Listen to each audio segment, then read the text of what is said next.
মশকরা সূচক তীরের ফলার মতো বলা কথাগুলো ভেসে এসেছে পুরুষালী ভারী কণ্ঠস্বর থেকে। ক্রোধান্বিত দৃষ্টিতে পেছনে ফিরে অনু দেখতে পেল অনলকে। ঠোঁটে তার মুচকি হাসি। বিরক্তিতে আর সহ্যের সীমা রইল না অনুর। রাগান্বিত স্বরে বলল, কচু চুরি করছি মানে? দেখেন অনল ভাই, উল্টাপাল্টা কোনো কথা বলবেন না বলে দিচ্ছি। যা বাবা, উল্টাপাল্টা কথা বললাম না কি আমি? তুই দেখ, তুই এখন কোথায়? তুই কচুর বাগানে কি করিস বল? নাগিন ড্যান্স দিয়ে আপনার কোনো সমস্যা? না না, আমার কেন সমস্যা হবে? তবে তোকে নিয়ে খুব চিন্তা হচ্ছে। অনুর কপালে এবার ভাঁজ পড়ে। এই লোকটি সুযোগ পেলে অনুকে হেনস্থা করতে ছাড়ে না। সে নাকি আবার অনুরই জন্য চিন্তা করছে। দুহাত বগল দাবা করে। তা কি চিন্তা হচ্ছে শুনি?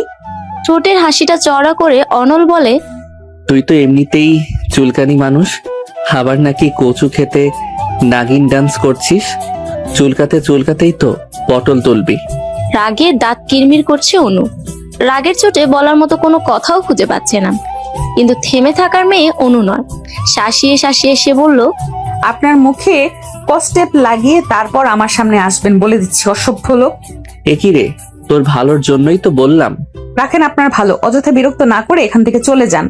দেখ অনু, তুই কিন্তু সবসময় আমার সাথে বাজে ব্যবহার করিস। আপনি লোকটাই যে এমন। কেন রে, তোর কোন বাড়া ভাতে ছাই দিয়েছি আমি? তুই কচু চুরি করছিস কর, আমি মাকে বলবো না। আমি মোটেও কচু চুরি করছি না অনল ভাই, আমি তো। ঠোঁটের হাসিটা চওড়া করে অনল বলে, ও আচ্ছা, বুঝেছি, তুই কচুর লতি চুরি করছিলি। আচ্ছা কর, সমস্যা নেই, এটাও আমি মাকে বলবো না। তবে শর্ত একটাই, চিংড়ি মাছ দিয়ে সুন্দর করে লতি রান্না করে এক বাটি আমাদের বাসায়ও দিয়ে যাবি। একটা লেবু কেটে দিস তরকারিতে, তাহলে আর গলা চুলকাবে না। হয়েছে, বলা শেষ আপনার। একবার বলতে শুরু করলে আপনার আর থামাথামির কোনো নাম নেই। আশ্চর্য লোক আপনি ভাই, কেমনে পারেন আপনি? আমি একবারও বলেছি কচুর লতি চুরি করতে আসছি আমি? ও, কচুর লতিও না, তাহলে কি কচুমুখী? এবার ক্ষেপে অনেকটা কাছে এগিয়ে যায় অনু। অনলের দিকে একটু ঝুঁকে চিবিয়ে চিবিয়ে বলে, আপনাকে খুন করে ফেলবো আমি। রাগের চোটে কচু তুলে নিয়েছিল অনু। এই কচুতে আমি মরবো না রে অনু, কিন্তু চুলকাবে খুব। সরা প্লিজ। বলে অনু সরে যায়। আবারও গাছগাছালির ভেতর খুঁজে বেড়ায় পিলুকে। সকাল থেকে পিলুকে পাচ্ছে না। ছোট বোন তিনু বলল, অনল ভাইয়ের বাড়ির বাগানে নাকি পিলুকে দেখেছিল। অনল সম্পর্কে ওদের প্রতিবেশী, তবে আরো একটা পরিচয়ও রয়েছে, সে অনুর মায়ের বেস্ট ফ্রেন্ডের ছেলে। অন্যদিকে পিলু হচ্ছে অনুর খরগোশ। দুদিন হবে অনুর বয়ফ্রেন্ড তাসিন গিফট করেছে। অনল গলা খাখারি দিয়ে বলে, অনু, তুই যে রেগে গেলে দাঁতে দাঁত পিষিস, তখন এক কাজ করবি, কয়েক টুকরো আদা রসুন দাঁতের নিচে দিয়ে রাখবি, তাহলে তোর রাগও কমবে, আবার আদা রসুন বাটাও হয়ে যাবে। অগ্নিদৃষ্টি নিক্ষেপ করে একবার অনলের দিকে তাকিয়ে আবারও পিলুকে খুঁজতে শুরু করে। কোনো প্রত্যুত্তর না পেয়ে অনল জিজ্ঞেস করে, তুই কি কিছু খুঁজছিস? কি খুঁজিস? পিলুকে। ওহো, তোকে তো একটা কথা বলাই হয়নি অনু। তোর পিলুকে তো আমাদের বাগানে দেখেছিলাম, পরে আমার রুমের বারান্দা থেকে দেখতে পেলাম একটা কুকুর মুখে করে তোর পিলুকে নিয়ে যাচ্ছে। আহারে, কি খারাপটা যে লেগেছে আমার। মুহূর্তেই চোখ ফেটে অশ্রু নির্গত হয় অনুর। সে পিলুকে ভীষণ ভালোবাসে। ফুফিয়ে ফুফিয়ে কেঁদে বলল, আর আপনি চুপচাপ দেখলেন? নিচে এসে কেন আটকালেন না? এসেছিলাম তো, তার আগেই চলে গেছে। অনু আর কিছু বলল না। বাচ্চাদের মতো কাঁদতে কাঁদতে নিজের বাসায় চলে যায়। বাড়িতে ফিরে এসে ঘরে বসে কাঁদছে সে। তখন ওর মা আমেনা বেগম ঘরে প্রবেশ করেন। জিজ্ঞেস করলেন, কি রে, তুই কাঁদছিস কেন? মায়ের প্রশ্ন শুনে ঠোঁট ভেঙে কান্না আসে অনুর। ফুফিয়ে ফুফিয়ে বলেন, আমার পিলুকে কুকুর নিয়ে গেছে। তোমার বান্ধবীর ছেলে দেখেও পিলুকে বাঁচায়নি। বেশ হয়েছে, পশু পাখি দিয়ে একদম ঘরদোর ভরে ফেলেছিস। মাঝে মাঝে সন্দেহ হয় যে পশু পাখি আমাদের বাড়িতে থাকে নাকি আমরা ওদের বাড়িতে থাকি। তুমি এভাবে কেন বলছো মা? তাহলে আর কিভাবে বলবো বল? এত পশু পাখি কেউ শহরের বাড়িতে পালে? এটা কি গ্রাম পেয়েছিস? শখ করি, পালি মা, আমার ভালো লাগে। তাহলে গরু ছাগলও কিনে দিই। এগুলো কেন বাকি থাকবে? ঘরের মধ্যে গরু ছাগলগুলো পালা শুরু করে দে। কথাগুলো বলে রাগে গজগজ করতে ঘর থেকে বের হয়ে যান তিনি। অসহায় দৃষ্টিতে সেদিকে তাকিয়ে থাকে অনু। একটু মায়া দয়াও বুঝি তার অনুর জন্য হয় না, হবেই বা কি করে? সব ভালোবাসা মায়া তো তার বান্ধবীর ছেলের জন্য, ওই বজ্জাত অনলের জন্য। অনলের কথা মনে পড়তেই রাগে দাঁত মুখ খিচে বিড়বিড় করে অনু। ভগ্ন হৃদয় এবং বিষাদিত চোখনযুগল মেলে আকাশমুখী হয়ে সোফায় শুয়ে আছে অনু। বারবার পিলুর শোকে সে মূর্ছা যাচ্ছে। এই শোকে দুপুরে খাওয়াও হয়নি। এ নিয়ে আমেনা বেগমের রাগের শেষ নেই। খরগোশ তো নয়, যেন ওর বাচ্চা চুরি করে নিয়ে গেছে কেউ। টিনু পাশ কাটিয়ে চলে যাওয়ার সময় পেছন থেকে অনু ডাকে। টিনু পিছন ফিরে দাঁড়িয়ে পড়ে। কোথায় যাচ্ছিস? ছাদে যাই গাছে পানি দিতে। আমায় দে, আমি যাচ্ছি। সমস্যা নেই আপু, আমি পারবো। আমি জানি তুই পারবি, মন ভালো নেই। প্রকৃতির সঙ্গে কিছু সময় কাটালে ভালো লাগবে। তবে যাও। পানি ভর্তি বালতি নিয়ে হেলতে দুলতে ছাদে যায় অনু। ছাদের উঠোন জুড়ে মিষ্টি রোদ। শীতের সময়টা এই মিষ্টি রোদ অমৃতের মতো লাগে, কিন্তু অনুর এখন কোনো অনুভূতিই হচ্ছে না। সে গাছে পানি দিচ্ছে আনমনে। হঠাৎ করে চোখ যায় নিচে। অনল খালি গায়ে দাঁড়িয়ে রয়েছে। রোদে ফুঁসে ওঠে অনু। মনে মনে বিড়বিড় করে বলে, অসভ্য ইতর লোক, তুই ইচ্ছে করে আমার পিলুকে বাঁচাসনি। আজ দেখ আমি কি করি। বালতিতে থাকা অবশিষ্ট সবটুকু পানি সে অনলের গায়ে ঢেলে দেয়। দুতলা ছাদ থেকে পানি ফেলার সুবাদে একদম ঠিক ঠিক সব পানি অনলের গায়ে পড়েছে। একে তো শীতের দিন, তার উপর ঠান্ডা পানি। অনলের বিস্ময়ের শেষ নেই। উপরে তাকিয়ে অনুকে দেখতে পেয়ে রাগান্বিত স্বরে জিজ্ঞেস করে, এটা কি করলি তুই? অনলকে রাখতে দেখে পেট ফেটে হাসি আসছে অনুর, কিন্তু সে কোনো রকমে ঠোঁট টিপে হাসি আটকে রাখার চেষ্টা করে বলে, কি হলো অনল ভাই? অনুর চোখে মুখে স্পষ্ট দুষ্টুমির ছাপ। অনলের বুঝতে অসুবিধা হয় না যে জেনে বুঝে ইচ্ছে করেই অনু কাজটা করেছে। সে চিবিয়ে চিবিয়ে বলে, কি হলো? আবার আমাকে জিজ্ঞেস করছিস পানি ফেললি কেন? ওহো, আপনি খালি গায়ে দাঁড়িয়েছিলেন, আমি ভাবলাম আপনার বোধহয় গরম লাগছে, তাই তো পানি ফেললাম। ওগুলো ভালো পানিই ছিল। আপনার গায়ে কি আর আমি নোংরা পানি ফেলতে পারি? কোষে মারবো এক থাপ্পড়। ফাজিল মেয়ে, শীতের দিনে কারো গরম লাগে? মাত্রই গোসল করে এসে আমি রোদে দাঁড়িয়েছিলাম, আর তুই গায়ে পানি ঢেলে দিলি। এতে আমার কি দোষ? আমি কি জেনে বুঝে দিয়েছি নাকি? ছাদে রোদ থাকতে আপনি উদম গায়ে নিচে দাঁড়িয়ে যে রোদ পোহাচ্ছেন আমি বুঝবো কিভাবে? আমার সঙ্গে তুই চালাকি করিস না। আমি বেশ ভালো করেই জানি যে তুই ইচ্ছে করেই এই কাজটা করেছিস। একদমই না, সত্যি বলছি। অনুর বাচ্চা, তুই ওইখানেই দাঁড়া, আজ তোকে আমি মজা দেখাচ্ছি। এই বলেই অনল বাড়ির ভেতর প্রবেশ করে ছাদে যাওয়ার জন্য। এদিকে ভয়ে হাত পা অসাড় হয়ে আসছে অনুর। না জানে ছাদে এসে কোন কাণ্ড করে বসে। অনল ছাদে এসে হাত মুচড়ে ধরে অনুর। ব্যথা টু শব্দ করতেই যেন অনু ভুলে বসেছে যে এই ভয়ে ট্যাঙ্কির পেছনে লুকিয়েছিল, অথচ লাভ কিছুই হলো না। ঠিক ঠিক খুঁজে বের করেছে, শালা ডাফার। মনে মনে গালি দিয়েও অনু ক্ষান্ত হয় না। অনল এবার আরো জোরে হাত মুচড়ে বলে, আমার সাথে বিটলামি করার সাহস কোথায় পেলি তুই? আমি কোনো বিটলামি করিনি, সত্যি বলছি। কোনটা সত্যি আর কোনটা মিথ্যা সেটা আমি জানি। তুই যদি ডালে ডালে চলিস, তাহলে আমি চলি পাতায় পাতায়, বুঝছিস? আমায় বিশ্বাস করেন। মরে গেলেও না, তোকে এখন আমি ট্যাঙ্কির পানিতে চুবাবো, চল। না না না, টাঙ্কির পানি অনেক ঠান্ডা, জমে বরফ হয়ে যাব আমি। আমি তো সেটাই চাই। আমার সাথে বিটলামি করার আগে এটা মাথায় ছিল না? মনে মনে বারবার আল্লাহকে ডাকছে অনু। অনলকে সে ভালো করেই চিনে। ট্যাঙ্কির পানিতে চুবানোর সিদ্ধান্ত যেহেতু নিয়েছে, তখন একটা হলেও নাকানি চুবানি খাওয়াবে। অনুর মনের ডাক আল্লাহ শুনেছে। ওই সময় ছাদে এসে উপস্থিত হয় অনিক, অনলের ছোট ভাই। সে ছাদে এসে বলে, ভাইয়া তুমি ছাদে, আর আমি তোমায় কত জায়গায় না খুঁজলাম। কেন, কি হয়েছে? মা তোমায় খুঁজছে, কিন্তু তোমরা এখানে কি করছো? এই বজ্জাত মেয়ে আমার গায়ে ঠান্ডা পানি ঢেলে দিয়েছে। অনলের হাতটা কিঞ্চিত আলগা হয় দ্রুত নিজের হাত ছাড়িয়ে নেয় অনু। অসহায়ের মতো মুখ করে বলে, বিশ্বাস করো অনিক ভাইয়া, আমি ইচ্ছে করে কাজটা করতে চাইনি। আমি তো ভেবেছি ওনার। চুপ, একদম চুপ, মিথ্যাবাদী। ধমকে কিছুটা চমকেও যায় অনু। ওদের ঝগড়া দেখে মিটিমিটি হাসে অনেক। ছোট থেকে দুজনেরই সাপে নেউলের সম্পর্ক দেখে আসছে। সুযোগ একবার পেলেই হচ্ছে। কেউ কাউকে জব্দ করতে সেই সুযোগ এক তিল পরিমাণ পর্যন্ত ছাড়বে না। তবে এর একটা বিহিত এখন করতেই হবে, নয়তো দুজনের ঝগড়া চলতে চলতে রাত হয়ে যাবে। তবুও ঝগড়া থামবে না। অনেক পণ্ডিতের মতো অঙ্গভঙ্গি করে বলে, আচ্ছা আচ্ছা, ঝগড়া অনেক হয়েছে, এখন অনু ঘরে যাও, আর ভাই আমার সঙ্গে বাসায় চলো। অনুর দিকে তাকিয়ে রাগ দেখিয়ে বলল, কিসের বাসায় যাব? আগেই পাজি মেয়েটাকে আমি সায়স্তা করব। ছাদের দরজার সামনে এসে বলে, আপু, গাছে পানি দেওয়া শেষ হয়নি? সঙ্গে অনল এবং অনেককে দেখে একটু চমকিতই হলো যেন। আসলে চমকায়নি, অবাক হওয়ার অভিনয় করেছে মাত্র। অনেক আসার আগে তিনুকে বলেই এসেছে। ঠোঁটে হাসি ফুটিয়ে তিনু বলে, আরে, অনেক এবং অনল ভাইয়াও তো দেখি এখানে। হ্যাঁ, ছাদটা একটু ঘুরতে আসলাম। ভালো আছো? জি, আপনি? আলহামদুলিল্লাহ। আরো কিছু কথা অনেক এবং তিনু চোখে চোখে বলে নিল। এখান থেকে পালানোর জন্য অনু তাড়া দিয়ে বলল, মা আমায় ডাকছে, তাই না? হ্যাঁ, তাড়াতাড়ি ভেতরে চলো। অন্যদিকে তাকিয়ে আছে অনল। অনু তিনুর হাত ধরে হাঁটা ধরে। অনল এবং অনুর দৃষ্টির অগোচরে তিনুকে চোখ মারে অনেক। লজ্জায় রাঙা হয়ে যায় তখন তিনু। বড় দুজনের সম্পর্ক সাপে নেউলে হলেও ছোট দুজনের ভাব গলায় গলায়। তিনু যখন ক্লাস 10-এ পড়ে তখন থেকেই দুজনের সম্পর্ক হয়। এখন তিনু ইন্টার ফার্স্ট ইয়ারে পড়ে, অনল পড়ছে মাস্টার্সে।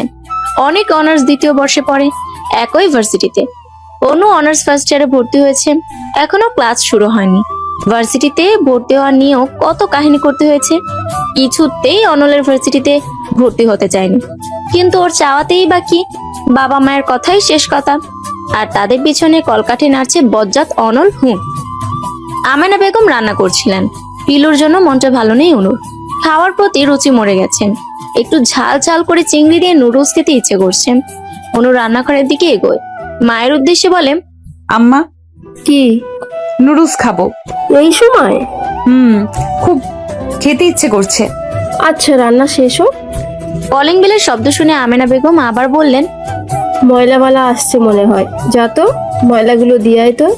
আমি রান্নাঘরে তোমার ময়লা নিতে আসছি? বেশি কথা না বলে যা বলছি তাই কর, যা। প্রচন্ড অনীহা নিয়ে ময়লার ঝুড়ি হাতে তুলে নেয় অনু। রাগে গজগজ করতে করতে দরজা খুলে ময়লাগুলো সামনে ধরে বলে, ময়লা নিয়ে বিদায় হন। সামনের লোকটি অবাক হয়ে তাকিয়ে আছে। ইতস্তত করে ক্ষীণ স্বরে বলে, আমাকে দেখে কি আপনার ময়লাওয়ালা মনে হচ্ছে? এবার অনু ভালো করে খেয়াল করে ময়লার ঝুড়ি নামিয়ে রাখলো। লোকটিকে দেখে তো ময়লাওয়ালা মনে হচ্ছে না। ফর্মাল ড্রেস, চোখে মোটা ফ্রেমের চশমা, দেখতে ভদ্রলোক লাগে। অনু জিজ্ঞেস করলো, কে আপনি? চশমা ঠিক করে বলে, জি, আমি অয়ন। অয়ন না কোয়েন সেটা জানতে চাইনি। এখন কেন এসেছেন? কাকে চান? জি, আমি একজন ডাক্তার। ডক্টর কামাল স্যার আমায় পাঠিয়েছেন। ডাক্তার? আপনি কি পাখির ডাক্তার? অয়ন বিব্রত বোধ করতে লাগলো এই প্রশ্নে। পুনরায় চশমার ফ্রেম ঠিক করে বলল, জি না। তো আপনি কি গরুর ডাক্তার? কিন্তু আমরা তো গরু পালি না। জি না, আমি গরুর ডাক্তারও না, আমি মানুষের ডাক্তার। ও, আমরা তো কেউ অসুস্থ না। আমার তিতুস একটু অসুস্থ, তাই মানুষের ডাক্তারের প্রয়োজন নেই। তাহলে কামাল আঙ্কেল আপনাকে কেন পাঠিয়েছে? তিতুসকে? আমার টিয়া পাখি। ও জি, আসলে ওনার বন্ধুর প্রেশার মাপার জন্য। মানে বাবার? ওনার নাম খালেদ রহমান। উনি আমার বাবা হন। আসুন, ভেতরে আসুন। আর কিছু মনে করবেন না, আমি ভেবেছিলাম ময়লাওয়ালা এসেছে। সমস্যা নেই। ডাক্তারকে বাবার রুমে রেখে অনু নিজের ঘরে গিয়ে শুয়ে পড়ে। কিছুক্ষণ শুয়ে থেকে খাঁচা থেকে তিতুসকে বের করে হাতের উপর রাখে, মাথা চুলকে দেয়, কথা বলে। আমেনা বেগম রুমে এসে বলেন, আবার পশু পাখি নিয়ে বসেছিস? মা, কতবার বলেছি ওদের পশু পাখি বলবে না। সুন্দর সুন্দর নাম রেখেছি আমি। আর এই টিয়ার নাম তিতুস, ওকে তিতুস ডাকবে। তোর মতো এত রং ঢং তো আমি করতে পারবো না। সারা জীবন কুকুরকে কুত্তা আর বিড়ালকে বিলাই বলি। এখন উনি পশু পাখির নাম রাখা শুরু করেছে, তাও আবার আজগুবি সব নাম। টেবিলের উপর বিরিয়ানির বাটি রাখা, অনেকদের বাসায় দিয়ায়। আমি কেন? তিনুকে পাঠাও। তুই কিন্তু সব কথায় ঘাটতারামি করিস। শোন, তিনুকে পাঠানোর হলে তোকে বলতাম না, তিনু কাজ করতেছে। আমেনা বেগম চলে যাওয়ার পর অনু বিড়বিড় করে বলে, সুযোগ পেলেই শুধু আমাকে খাটাতে চাই। অনলদের বাড়ির বাগানে একটা দোলনা আছে। এখানে বসলে ফুলের ঘ্রাণে মন মাতোয়ারা হয়ে ওঠেন। দোলনায় বসে অনল দোল খাচ্ছিল আর গুনগুন করে গান গাইছিল। বাড়ির গেটে এসে অনলকে দেখে মেজাজ বিগড়ে যায় অনুর। আরো সামনে এগিয়ে গিয়ে অনলকে পাশ কাটিয়ে চলে যাবে ভাবে, তখন অনলের ডাক পড়ে। চোরের মতো পালাচ্ছিস কেন? এদিকে আয়। কই পালাচ্ছি? আমি তো ভেতরেই যাচ্ছি। হাতের বাটি নিজের হাতে নিয়ে ঢাকনা খুললো অনল। চোখ বন্ধ করে ঘ্রাণ নিয়ে বলে, আহ, বিরিয়ানি। ঘ্রাণ শুনেই পেট অর্ধেক ভরে যায়। তাহলে ফিরিয়ে দেন, বাসায় নিয়ে যাই। আপনার পেট তো ভরেই গেছে। তুই ভীষণ কিপটা অনু। যাকগে, ওসব বাদ দে। একটু আগে তোদের বাসায় একটা ছেলেকে যেতে দেখলাম। কে রে? ডাক্তার আব্বুর প্রেশার মাপতে এসেছে। আগে না কামাল আঙ্কেল আসতো? উনিই পাঠিয়েছেন। সত্যি বলছিস নাকি কাহিনী অন্য কিছু? অন্য কি কাহিনী হবে? তোকে দিয়ে বিশ্বাস কি? যাই হোক, ডাক্তারদের থেকে দূরে থাকবি। মোট কথা, ছেলেদের থেকে দূরে থাকবি। ঢং যত সব। আপনার তো মাথা ব্যথা করা লাগবে না। ওই ডাক্তার বিবাহিত, 2টা বাচ্চাও আছে। এর মধ্যে খোঁজ নেওয়াও শেষ? খোঁজ নেব কেন? আন্দাজ করে বলেছি। তোর যে গবেট মার্কা আন্দাজ। আচ্ছা আমি এখন যাই, আপনি বাটি বাসায় নিয়ে যায়েন। আরে দাঁড়া, এত তারা দেখাস কেন?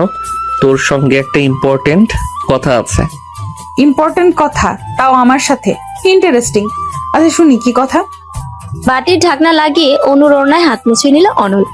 রাগে মুখ বিকৃত করে ফেলে অনু, কিন্তু মুখে কিছুই বলে না। ঢেকুর তুলে অনল বলে, তোর পুরো নামটা যেন কি? অনিতা না?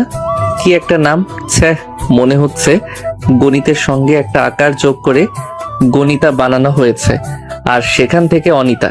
তোর বাচ্চা কাচ্চা যখন হবে তখন তাদেরকে তোর জামাই গল্প শোনাবে। শোনো আমার গুলুমুলু কুলুকুলু আন্ডা বাচ্চারা, তোমরা কি জানো তোমাদের মায়ের আদি নাম কি ছিল? গণিতা ছিল। গণিতা থেকে অনিতা, এরপর আরো শর্ট করে রাখা হয়েছে অনু। তোমরা তোমাদের মাকে এখন থেকে ডাকবে গনু। না না, মাকে তো নাম ধরে ডাকা যায় না, ডাকবে গনু মাম্মাম। মনে থাকবে? দেখো যেন আবার গনু ডাকতে গিয়ে গরু ডেকে ফেলো না। তোমাদের মা যেই দজ্জাল কেলেঙ্কারি বেঁধে যাবে বাড়িতে, এই হবে তোর ভবিষ্যৎ। অনলের কথা শুনে দাঁত কিরমির করে অনু। চিবিয়ে চিবিয়ে বলে, প্রথমত আমার নাম আমি নিজে রাখি নাই, আমার আব্বা আম্মা আকিকা করে রাখছেন। দ্বিতীয়ত আমার জামাই আপনার মতো বদ অসভ্য ইতর হবে না যে এসব উদ্ভট চিন্তা ভাবনা বা কল্পনা তার মাথায় আসবে, বুঝেছেন? অনুর মেজাজ খুব খারাপ। অনলকে ভর্তা বানাতে পারলে ওর শান্তি হতো। সবসময় প্যারা তো দেয়ই, এখন আবার কিছু উল্টাপাল্টা চিন্তা ভাবনা করছে। নাম অনিতা হোক বা গণিতা, তাতে ওর কি? শালা বদ। রাগে হিসেস করতে করতে নিজের ঘরে আসে অনু। বারান্দা থেকে ফিসফিসানের শব্দ আসছে। অনু বারান্দায় গিয়ে দেখতে পায় তিনুকে। হুট করে অনু আসায় অপ্রস্তুত হয়ে পড়ে তিনু। তুই এখানে কি করছিস? অনুর ঘরের বারান্দা থেকে অনেকের ঘরের বারান্দা স্পষ্ট দেখা যায়, তাই তিনু অনুর ঘরে এসেছিল। দুজন দুজনকে দেখে ফোনে কথা বলছিল। আগে অবশ্য অনু এবং তিনু এই রুমেই থাকতো, কিন্তু পশু পাখিতে ভয় পায় তিনু। সারাক্ষণই পাখি ঘরে উড়াউড়ি করে, ভয় পায় তিনু যদি কামড়ে দেয় বা খামচে দেয়। তিনুকে চুপ থাকতে দেখে ধমক দিয়ে অনু বলে, এখন আবার চুপ করে আছিস কেন? আসলে আপু, তোমার পাখিকে দেখতে আসছিলাম। লোহার খাঁচায় রাখা তো, তাই ভয় পাইনি। ঠিক আছে, এখন নিজের ঘরে যা, তিতুসকে খাঁচা থেকে বের করব। আচ্ছা। কোন রকম পালিয়ে বাঁচে তিনু। একবার যদি ধরা খেয়ে যেত তাহলে বাসায় তৃতীয় যুদ্ধ বেঁধে যেত এতক্ষণে। রাত 10:20। জেসি আর শুভা অনুদের বাসায় এসেছে। প্রতি শুক্রবারে সবাই একসঙ্গে বসে ভূতের মুভি দেখে। ওরা দুজন অনুর স্কুল এবং কলেজ ফ্রেন্ড, তাই তিনজনের পরিবারে তিনজন বেশ সুপরিচিত। জেসি উত্তেজিত হয়ে বলে, ইস দোস্ত, আজকে যে মুভিটা দেখা হবে ওইটা কিন্তু অনেক ভয়ঙ্কর। আজকে কোন মুভি দেখা হবে? ইভিল ডেড, অনল ভাইয়া বলেছে। আজকে তোরা মুভি দেখিস, আমি দেখবো না। কেন, তোর আবার কি হলো? ওই বজ্জাত অনলকে আমার পছন্দ না, একদম পছন্দ না। তোদের তো একটুও পচায় না, কিন্তু আমি একটু ভয় পেলেই হলো। পারে না শুধু তখন এলাকায় মাইকিং করতে। আরে বাদ দে তো, এইসব ব্যাপার না। তোর কাছে কোনো ব্যাপার না হতে পারে, কিন্তু আমার কাছে অনেক কিছু। মান সম্মান বলে কথা। প্লিজ প্লিজ এমন করিস না, তুই না দেখলে আমরা কিভাবে দেখবো? শুভার সঙ্গে জেসি অনুকে বোঝাতে লাগলো। অবশেষে দুজনের অফুরন্ত অনুরোধের কারণে অনুকে রাজি হতে হয়। 10:25 অনিক এবং অনল এসে হাজির হয়। এসে বসতে না বসতে অনল অনুকে আদেশ দিয়ে বলেন, অনু, আমার জন্য এক গ্লাস শরবত নিয়ে আয় তো। শরবত? শীতের সময় কেউ শরবত খায়? আমি খাই, আর তুই বানাবি যা। পারবো না। ফ্লাক্সের চা বানিয়ে রেখেছে মা, চা খান। আন্টি বানিয়ে রেখেছে বলেই চা খাবো না? তুই আমার জন্য শরবত বানাবি, গুড়ের শরবত, এবং সেটা এখনই। হারিয়াপ। মেজাজ দেখিয়ে অনু রান্নাঘরে চলে আসে। চিবিয়ে চিবিয়ে বলে, তোরে আমি শরবতের মধ্যে ডুবামো, অসভ্য বেটা। রাগে গিজগিজ করতে করতে কিছুক্ষণ রান্নাঘরে পায়চারি করে অনু। হঠাৎ করে বুদ্ধি উদয় হয় মাথায়। এক গ্লাস পানি চুলায় বসিয়ে দেয়। 10টার মতো কাঁচামরিচ 2 টুকরো করে ওই পানিতে ছেড়ে দেয়। পানি ফুটে আসার পর ছাঁকনি দিয়ে ছেঁকে অর্ধেক পানি গ্লাসে নেয়। তারপর ফ্রিজ থেকে ঠান্ডা পানি বের করে গ্লাসের গরম পানির সঙ্গে মিক্সড করেন। 1 চামচ ঝোলা গুড় আর 5 চামচ লবণ মিশিয়ে তৈরি করে স্পেশাল শরবত। গ্লাস হাতে নিয়ে বাঁকা হাসি দিয়ে স্বগতোক্তি করে বলে, এবার তোমার শরবত খাওয়ার শখ মিটিয়ে দেবো চান্দু। শরবত নিয়ে ড্রয়িং রুমে যায় অনু। মুভি অলরেডি শুরু হয়েছে। গ্লাস নিয়ে অনল বলে, এত লেট লতিফ হলে চলে? অনু কিছু বলল না। অপেক্ষায় রইল অনলের শরবত পান করা দেখার। আরাম করে বসে অনল শরবতে চুমুক দেয়। এক ঢোক গিলতেই প্রায় চেঁচাতে গিয়েও নিজ হাত দ্বারা মুখ বন্ধ করে রাখে। রক্তবর্ণ চক্ষু ধারা সে তাকিয়ে থাকে অনুর দিকে। ওর মুচকি হাসি যেন অনলের শরীরে আগুন ধরিয়ে দিচ্ছে। মুভি না দেখে কাউকে কিছু না বলেই অনল বাসায় চলে যায়। অনু ভেবেছিল এখন হয়তো বকা দেবে, কিন্তু এমন কিছুই হলো না। উপস্থিত সকলেই অবাক হয় এমন কাণ্ডে। প্রশ্নবোধক দৃষ্টিতে অনুর দিকে তাকাতেই অনু বলে, স্পেশাল মরিচ সিদ্ধ শরবত, আজকে আরাম করে ছবি দেখতে পারবো। সকলে অবাক হয়। আবার এটা ভেবে মনকে সান্ত্বনা দেয় যে এমন সব কূটনৈতিক কাজ অনুর পক্ষেই সম্ভব। অনেক হতাশ হয়ে বলে, কবে যে তোমাদের ঝগড়াঝাটি মিটবে, চাই গিয়ে ভাইয়ের রাগ কমাই। তোমরা মুভি দেখো আজ। অনেক চলে যাওয়ার পর মন খারাপ করে বসে থাকে তিনু। আজ মুভি দেখে সে একটু মজা পাবে না, তাই নিজের রুমে চলে গেল ঘুমাতে। জেসি বিরক্ত হয়ে বলে, ধুর, মাত্র 3 জনের ভূতের ছবি দেখে কোনো মজা আছে? তিনিও চলে গেল, আমি যাই ঘুমাবো। আমিও যাব। তারপর দুজনে মিলে চলে গেল অনুর রুমে। অনুর সোফার উপর ভাব নিয়ে বসে বলল, যা, আমি একাই দেখবো। সাহস নিয়ে একা মুভি দেখার আশা করলো, সেই আশা বেশি দূর এগোলো না। ভূতের সিন আসার আগে ভয়ঙ্কর শব্দ শুনে অনু কুপোকাত। দ্রুত টিভি বন্ধ করে ঘরে চলে যায়। জেসি আর সুহার মাঝখানে ঘাপটি মেরে শুয়ে পড়ে। ভূতের ছবি একা দেখা অনুর কাম্য নয়। সকালের দিকে এলো পাথারি ধাক্কা ধাক্কিতে ঘুম ভাঙে অনুর। চোখ কষলে বিছানায় বসতে দৃষ্টি যায় তিনুর দিকে। বিরক্তিসূচক চয়ের মতো শব্দ করে অনু বলে, এভাবে ডাকলি কেন? আরে আগে ড্রয়িং রুমে আসো তাড়াতাড়ি। তিনু এক প্রকার টেনেই নিয়ে গেল অনুকে। ড্রয়িং রুমে গিয়ে চমকে যায় অনু। অনলের কোলে পিলুকে দেখে খুশিতে লাফিয়ে ওঠে। ছো মেরে অনলের কোল থেকে নিজের কোলে নিয়ে আদর করতে থাকে। আনন্দিত হয়ে অনলকে জিজ্ঞেস করে, কোথায় পেলেন ওকে? আপনি যে বললেন কুকুর নিয়ে গেছে। ও তো পিলো নয়। তাহলে?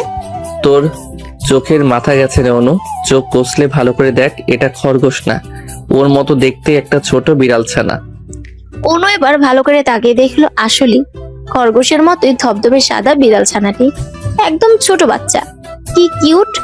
অনুকে চুপ থাকতে দেখে অনল বলল, পিলুর মতো দেখতেই দোকান থেকে একটা বিড়াল কিনে আনলাম। যেভাবে কান্নাকাটি শুরু করেছিলি। তাতে আপনার কি? তাসকিনকে বললেন, তাসকিন কিনে দিত। কই তাসিন আর কই আমি? আমার লগে কি তাসিনের যায়? তাসিন আমার বয়ফ্রেন্ড, কিন্তু আপনি কে? আমার পড়শি শুধু। হুম, শুধু পড়শি না, আন্টির বেস্ট ফ্রেন্ডের ছেলেও আমি, ভুলে যাস না। যেই সেই লোক না আমি। আমি হলাম অনল। আপনি একটা কচুর নল। রেসপেক্ট দিয়ে কথা বল অনু। তুই জানিস তুই কার সঙ্গে কথা বলছিস? জানি, মহারানী ভিক্টোরিয়ার জামাইয়ের বাড়ির দারোয়ানের বাড়ির কাজের লোকের সাথে। তুই আমায় অপমান করলি অনু, অপমান। যার মান নাই তার আবার কিসের অপমান?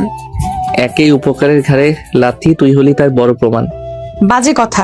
আচ্ছা বলেন তো আসল কাহিনী কি? কালকে মরিচ শরবত খাওয়ানোর পরেও আজ বিড়াল গিফট করলেন।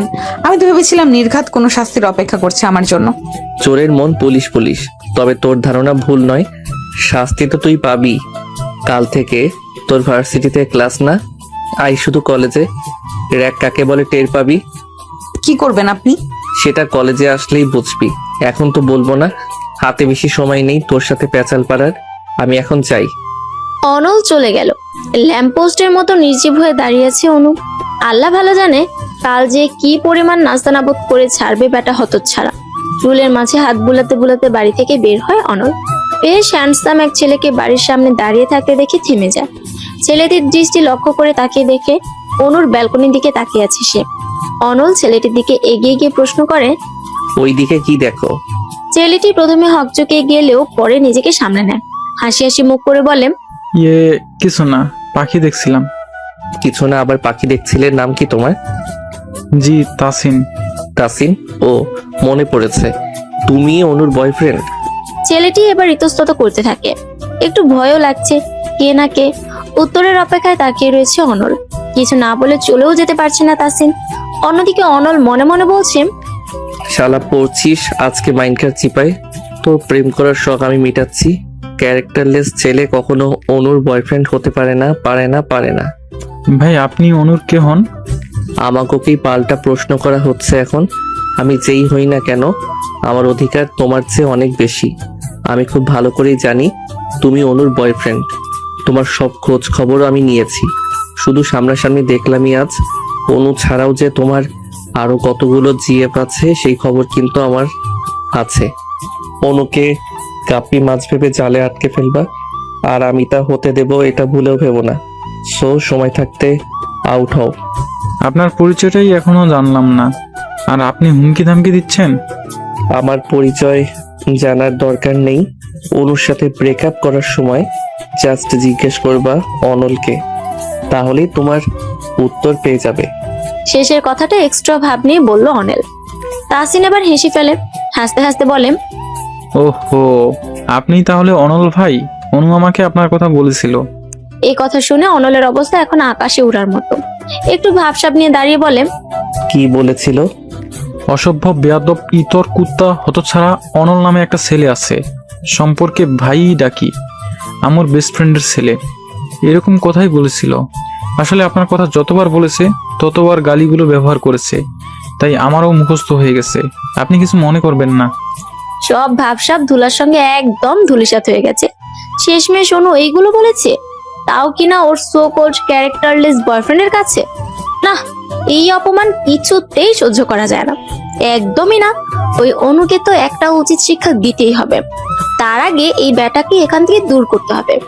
অনল পকেট থেকে ফোন বের করে এনামুলকে কল করে বলে, দোস্ত, রাজীব আর চেলাপেলা পোলাপাইন যতগুলো আছে সবগুলোরে নিয়ে বাড়ির সামনে আইতো, অনুর বয়ফ্রেন্ডে পাইছি।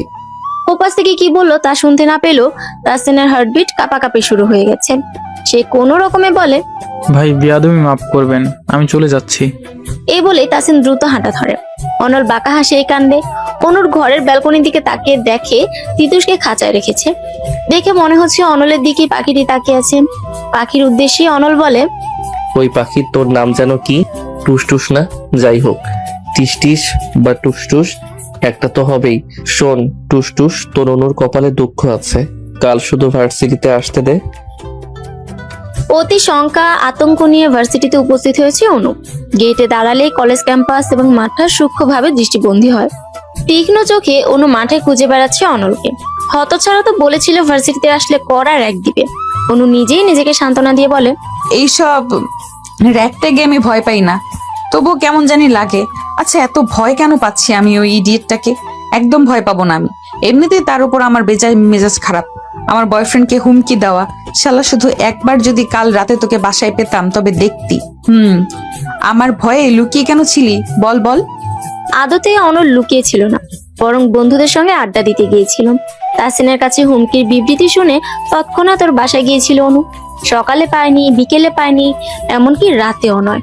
ওই সময় অনলের ওপর রাগ ছাড়তে না পেরে মনকে এই বলে সান্ত্বনা দিয়েছে যে অনুর ভয়েই অনল পালিয়েছে। আরে ভাই, মেজাজ ঠান্ডা তো করতে হবে। মেজাজ ঠান্ডা করার জন্য উলট পালট বলে মনকে বোঝানো সঠিক কাজ, একদম সঠিক। কলেজের গেটের সামনে পায়চারি করতে করতে জেসি এবং শুভার জন্য অপেক্ষা করছে অনু। চাইলে আগেই সে ক্লাসে যেতে পারে, কিন্তু সে খুব ভালো করেই জানে অনলের চোখ ফাঁকি দিয়ে ক্লাসে যাওয়া অত সহজ অনুর জন্য হবে না। বরং অনেক বাধা বিপত্তি পেরিয়ে তবেই সে ক্লাসে যেতে পারবে। সাহস অনুর অনেক আছে, কিন্তু সে দেখাতে চাচ্ছে না। শুধু জেসি আর শুভা আসলে মনের সাহস একটু জোর পায়, এই আর কি। অনু কি ভয় পায় নাকি? নেহি নেহি, কাফি নেহি।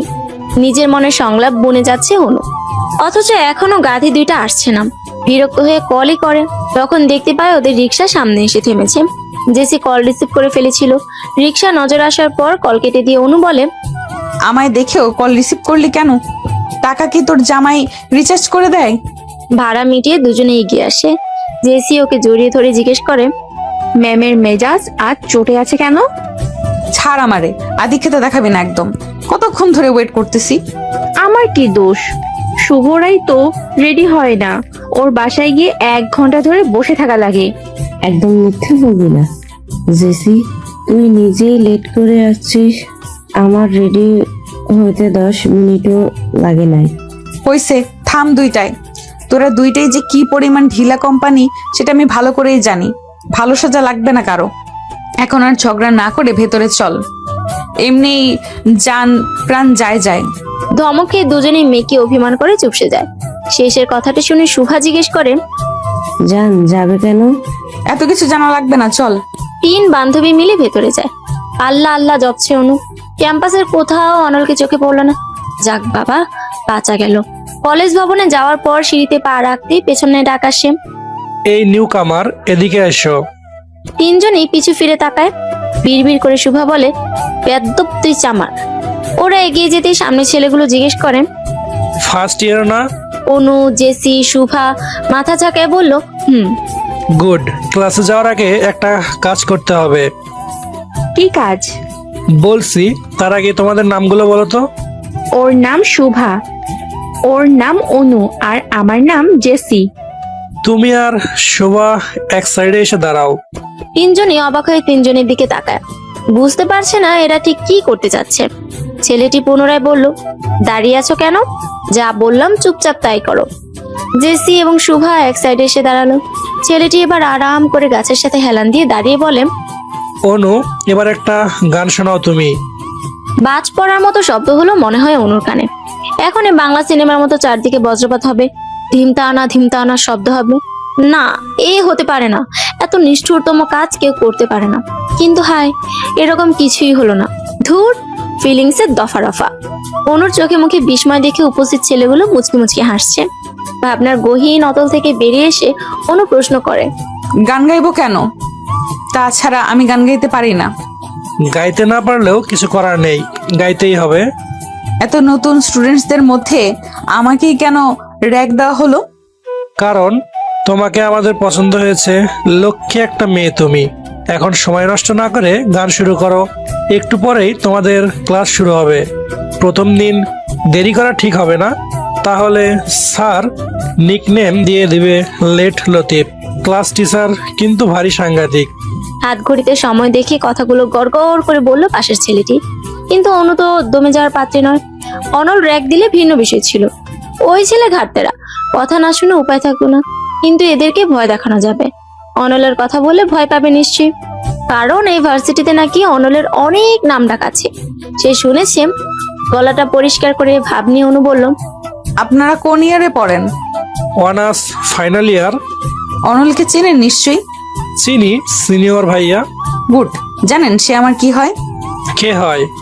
আমার মায়ের বেস্ট ফ্রেন্ডের ছেলে। এবার ভাবটা বেড়ে গেল অনুর। অনল ভাইয়া তোমার নানুর মেয়ের বেস্ট ফ্রেন্ডের ছোট ছেলের বড় ভাই হোক, তাতে কিচ্ছু যায় আসে না। যা বললাম তাই করো। কচুটায় পেঁচাইয়া কি সম্পর্কের কথা বললো রে বাল? তবে এটা বোঝা যাচ্ছে অনলকে ওরা ভয় পায় না। প্রচুর নাম ডাক কলেজে তার। ধুর, ছেলেগুলো এবার তাড়া দিয়ে বলল, অনেক সময় নষ্ট করেছ, জার্গের শাস্তি বাড়িয়ে দেওয়া হলো। এবার আমাদের সিলেক্ট করা গান গাইতে হবে।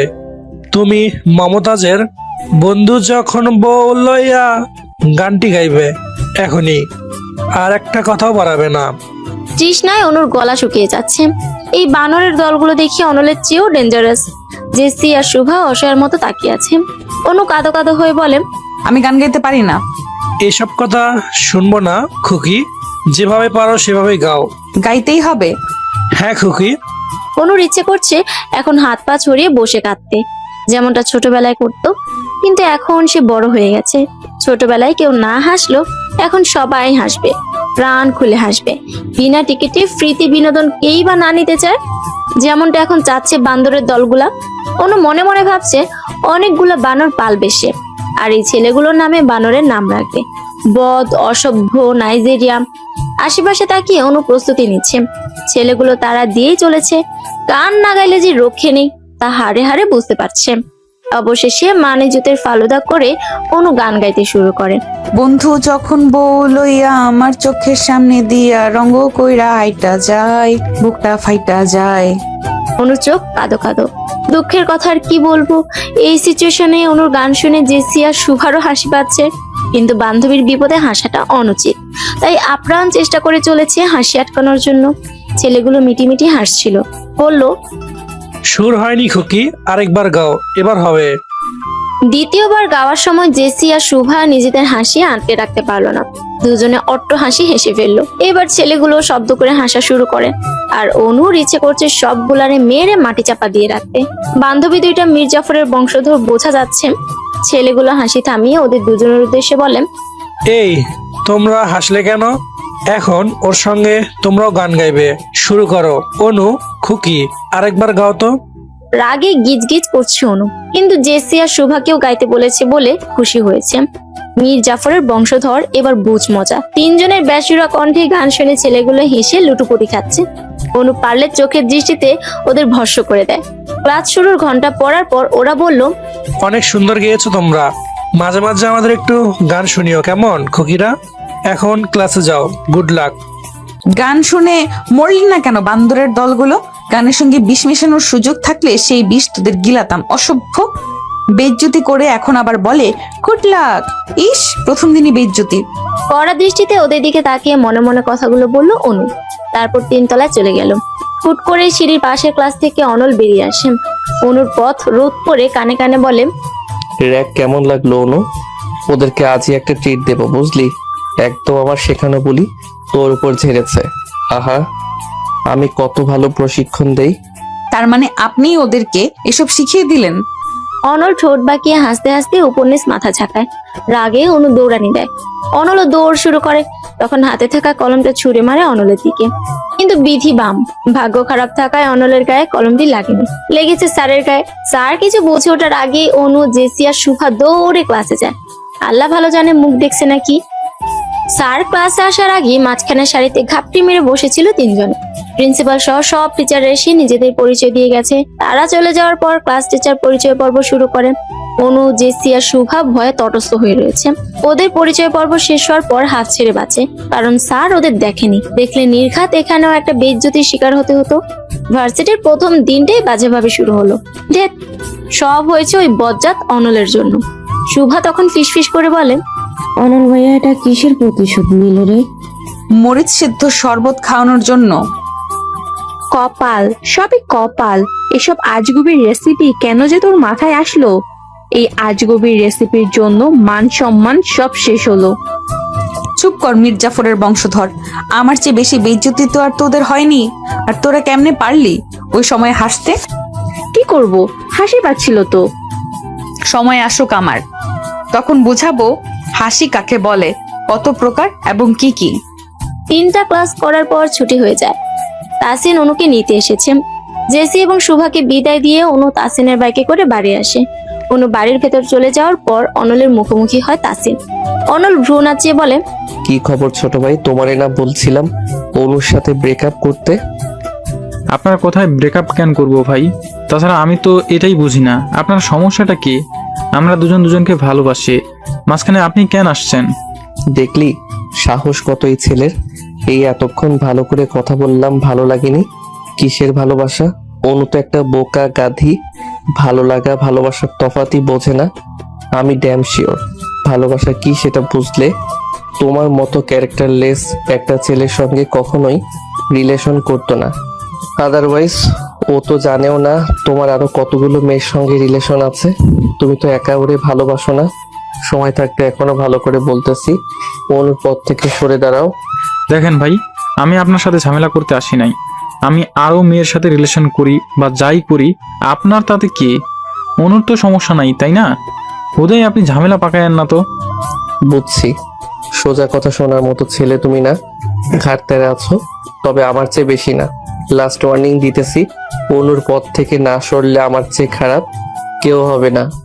আপনি যা পারেন কইরেন, আমি অনুকে ছাড়বো না, আর অনুও আমাকে ছাড়বে না। ওভার কনফিডেন্স হয়ে গেল না?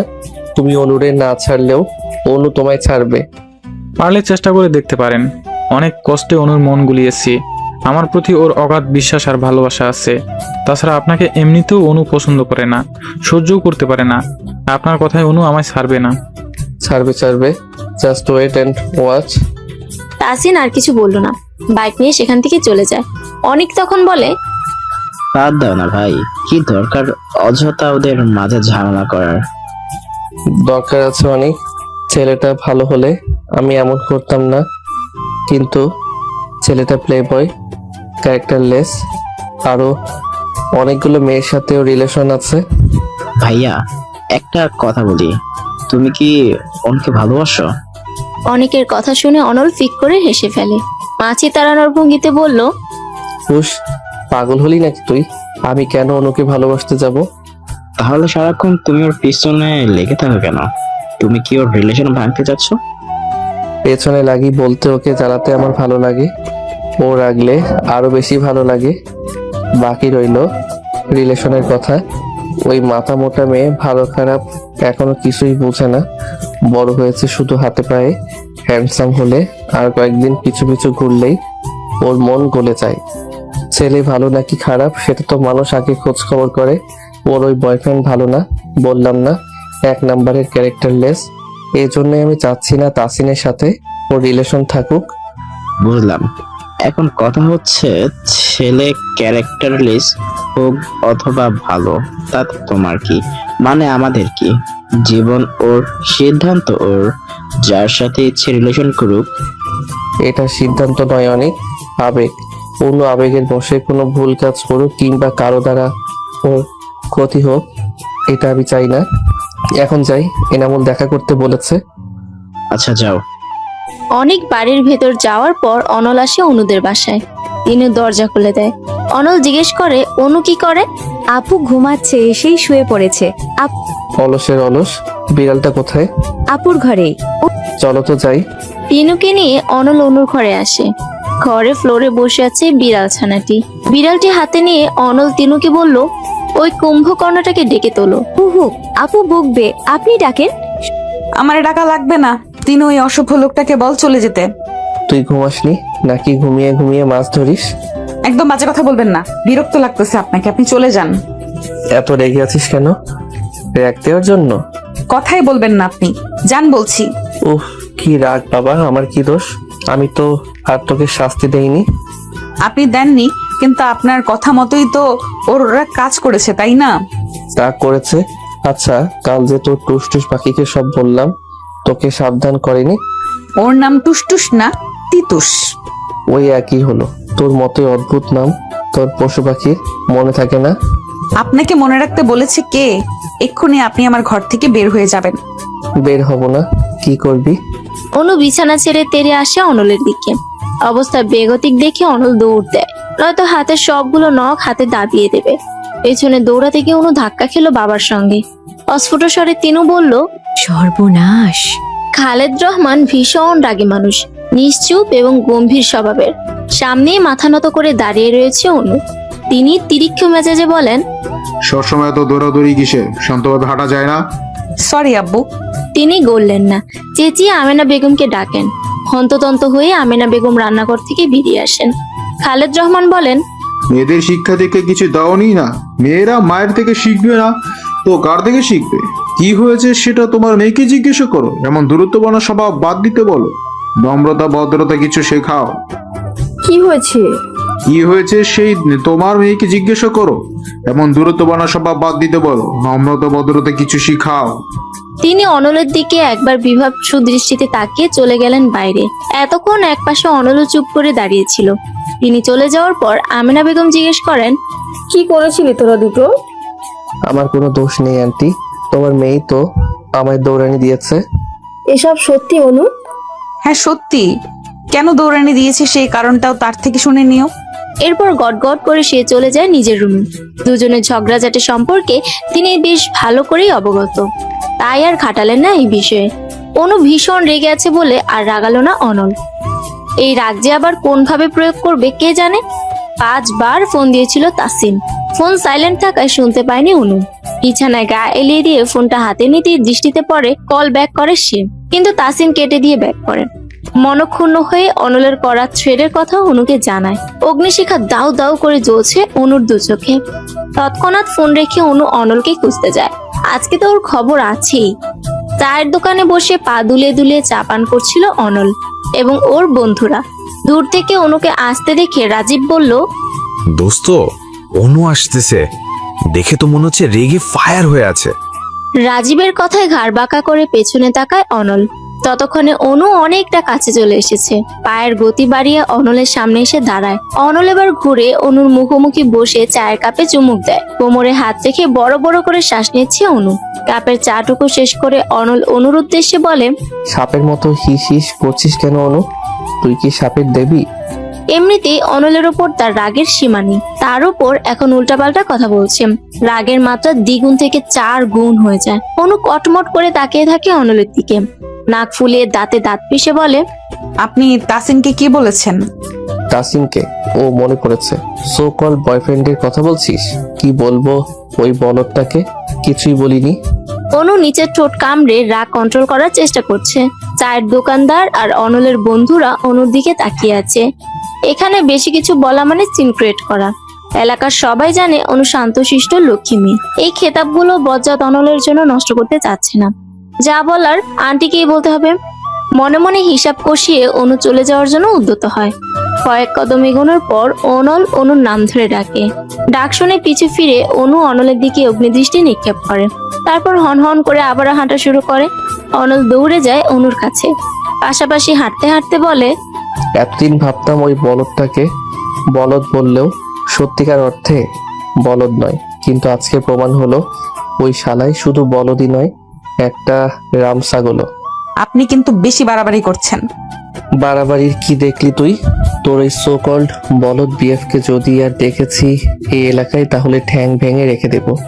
তারপর একটা ভাঙা থালা হাতে দিয়ে 4 রাস্তার মোড়ে বসিয়ে দেব ভিক্ষা করতে। পাশে তুইও থাকিস, দুজন মিলে ভিক্ষা করবি। আপনি একটা নিকৃষ্ট, অসহ্য, বিরক্তিকর লোক। অনল মুচকি হেসে অনুর থেকে পিছিয়ে যায়। নিজের চুলের মাঝে হাত বুলাতে বুলাতে অনুর দিকে কিছুটা ঝুঁকে দাঁড়ায়। চোখ দুটো ছোট ছোট করে বলে, জানি। 2 হাতে ধাক্কা দিয়ে অনলকে সরিয়ে দিয়ে অনু বলে, আপনাকে আর কিছু বলবো না আমি তো এটাই বুঝি না, আমাকে নিয়ে এত কিসের সমস্যা আপনার? থাকবো না আর এই এলাকায়, মাকে বলে চলে যাব। তাই নাকি? চলে যাবি? আমিও দেখব তুই আন্টিকে কি করে রাজি করাস। রাগে চোখ মুখ গাল লাল হয়ে আছে অনু। পারছে না শুধু অনলকে পানি ঝাড়াই গিলে খেতে। অনল বেশ উপভোগ করছে অনুর এই রিয়েকশন। অনলকে মুচকি মুচকি হাসতে দেখে আরো বেশি রাগ হয় অনুর। জিদ্দে বলে, অসভ্যের মতো হাসবেন না। কেন রে অনু, তুই পেঁচিমুখী বলে কি আমিও পেঁচা? আমি তো হাসতে পারি। অনু আর কথা না বাড়িয়ে হাঁটা শুরু করে। অনল শব্দ করে হাসতে হাসতে বলে, রাগলে তোকে লাল টমেটোর মতো লাগে অনু। অনু দাঁড়িয়ে যায়। অনলের দিকে ঘুরে দাঁড়িয়ে শান্ত কণ্ঠে জিজ্ঞেস করে, আপনি কি আমায় ভালোবাসেন অনল ভাই? অনলের হাসি থেমে যায়। চুপ করে তাকিয়ে থাকে অনুর দিকে। উত্তরের জন্য অপেক্ষায় দাঁড়িয়ে রয়েছে অনু। শান্ত ও শীতল বাতাস দুজনকে ছুঁয়ে দিচ্ছে। হঠাৎই অনল ফিক করে হেসে বলে, তোকে ভালোবাসতে যাব আমি? তোর চাইতে তো রাস্তার কোনো পাগলিকে ভালোবাসাও উত্তম।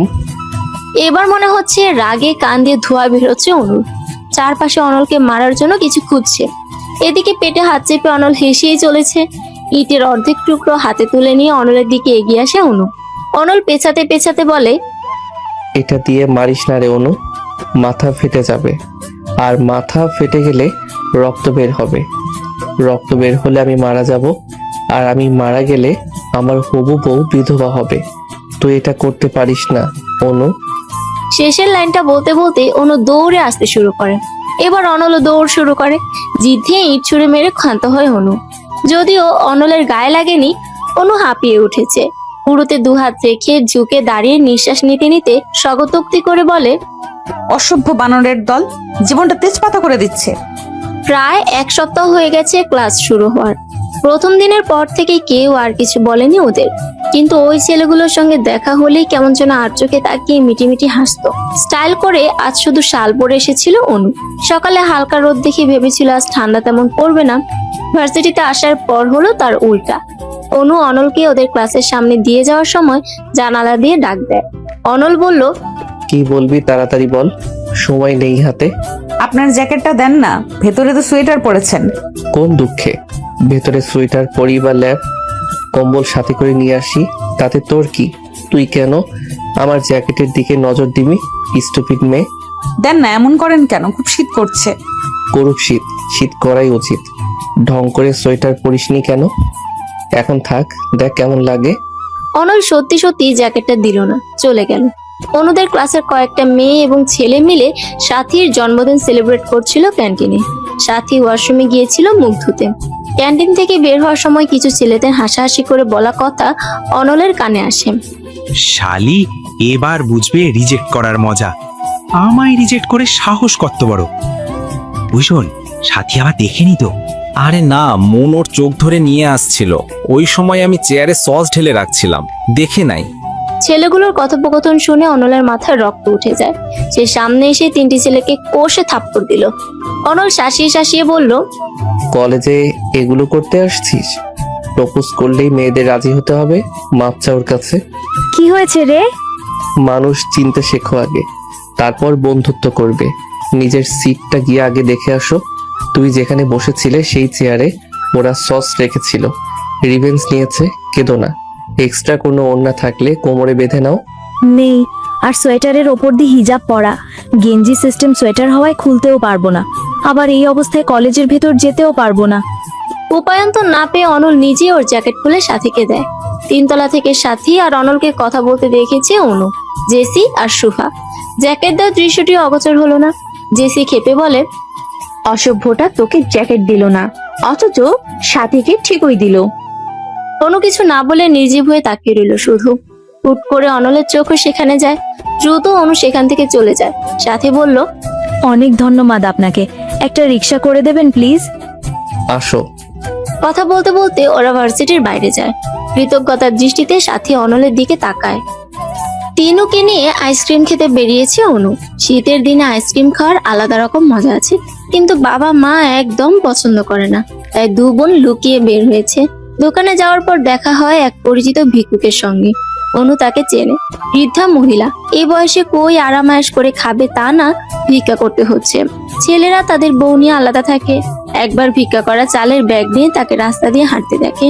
ঝিমিয়ে ঝিমিয়ে বসে পড়ে সেখানেই। অনু কাছে গিয়ে দেখে বৃদ্ধার প্রচন্ড জ্বর শরীরে।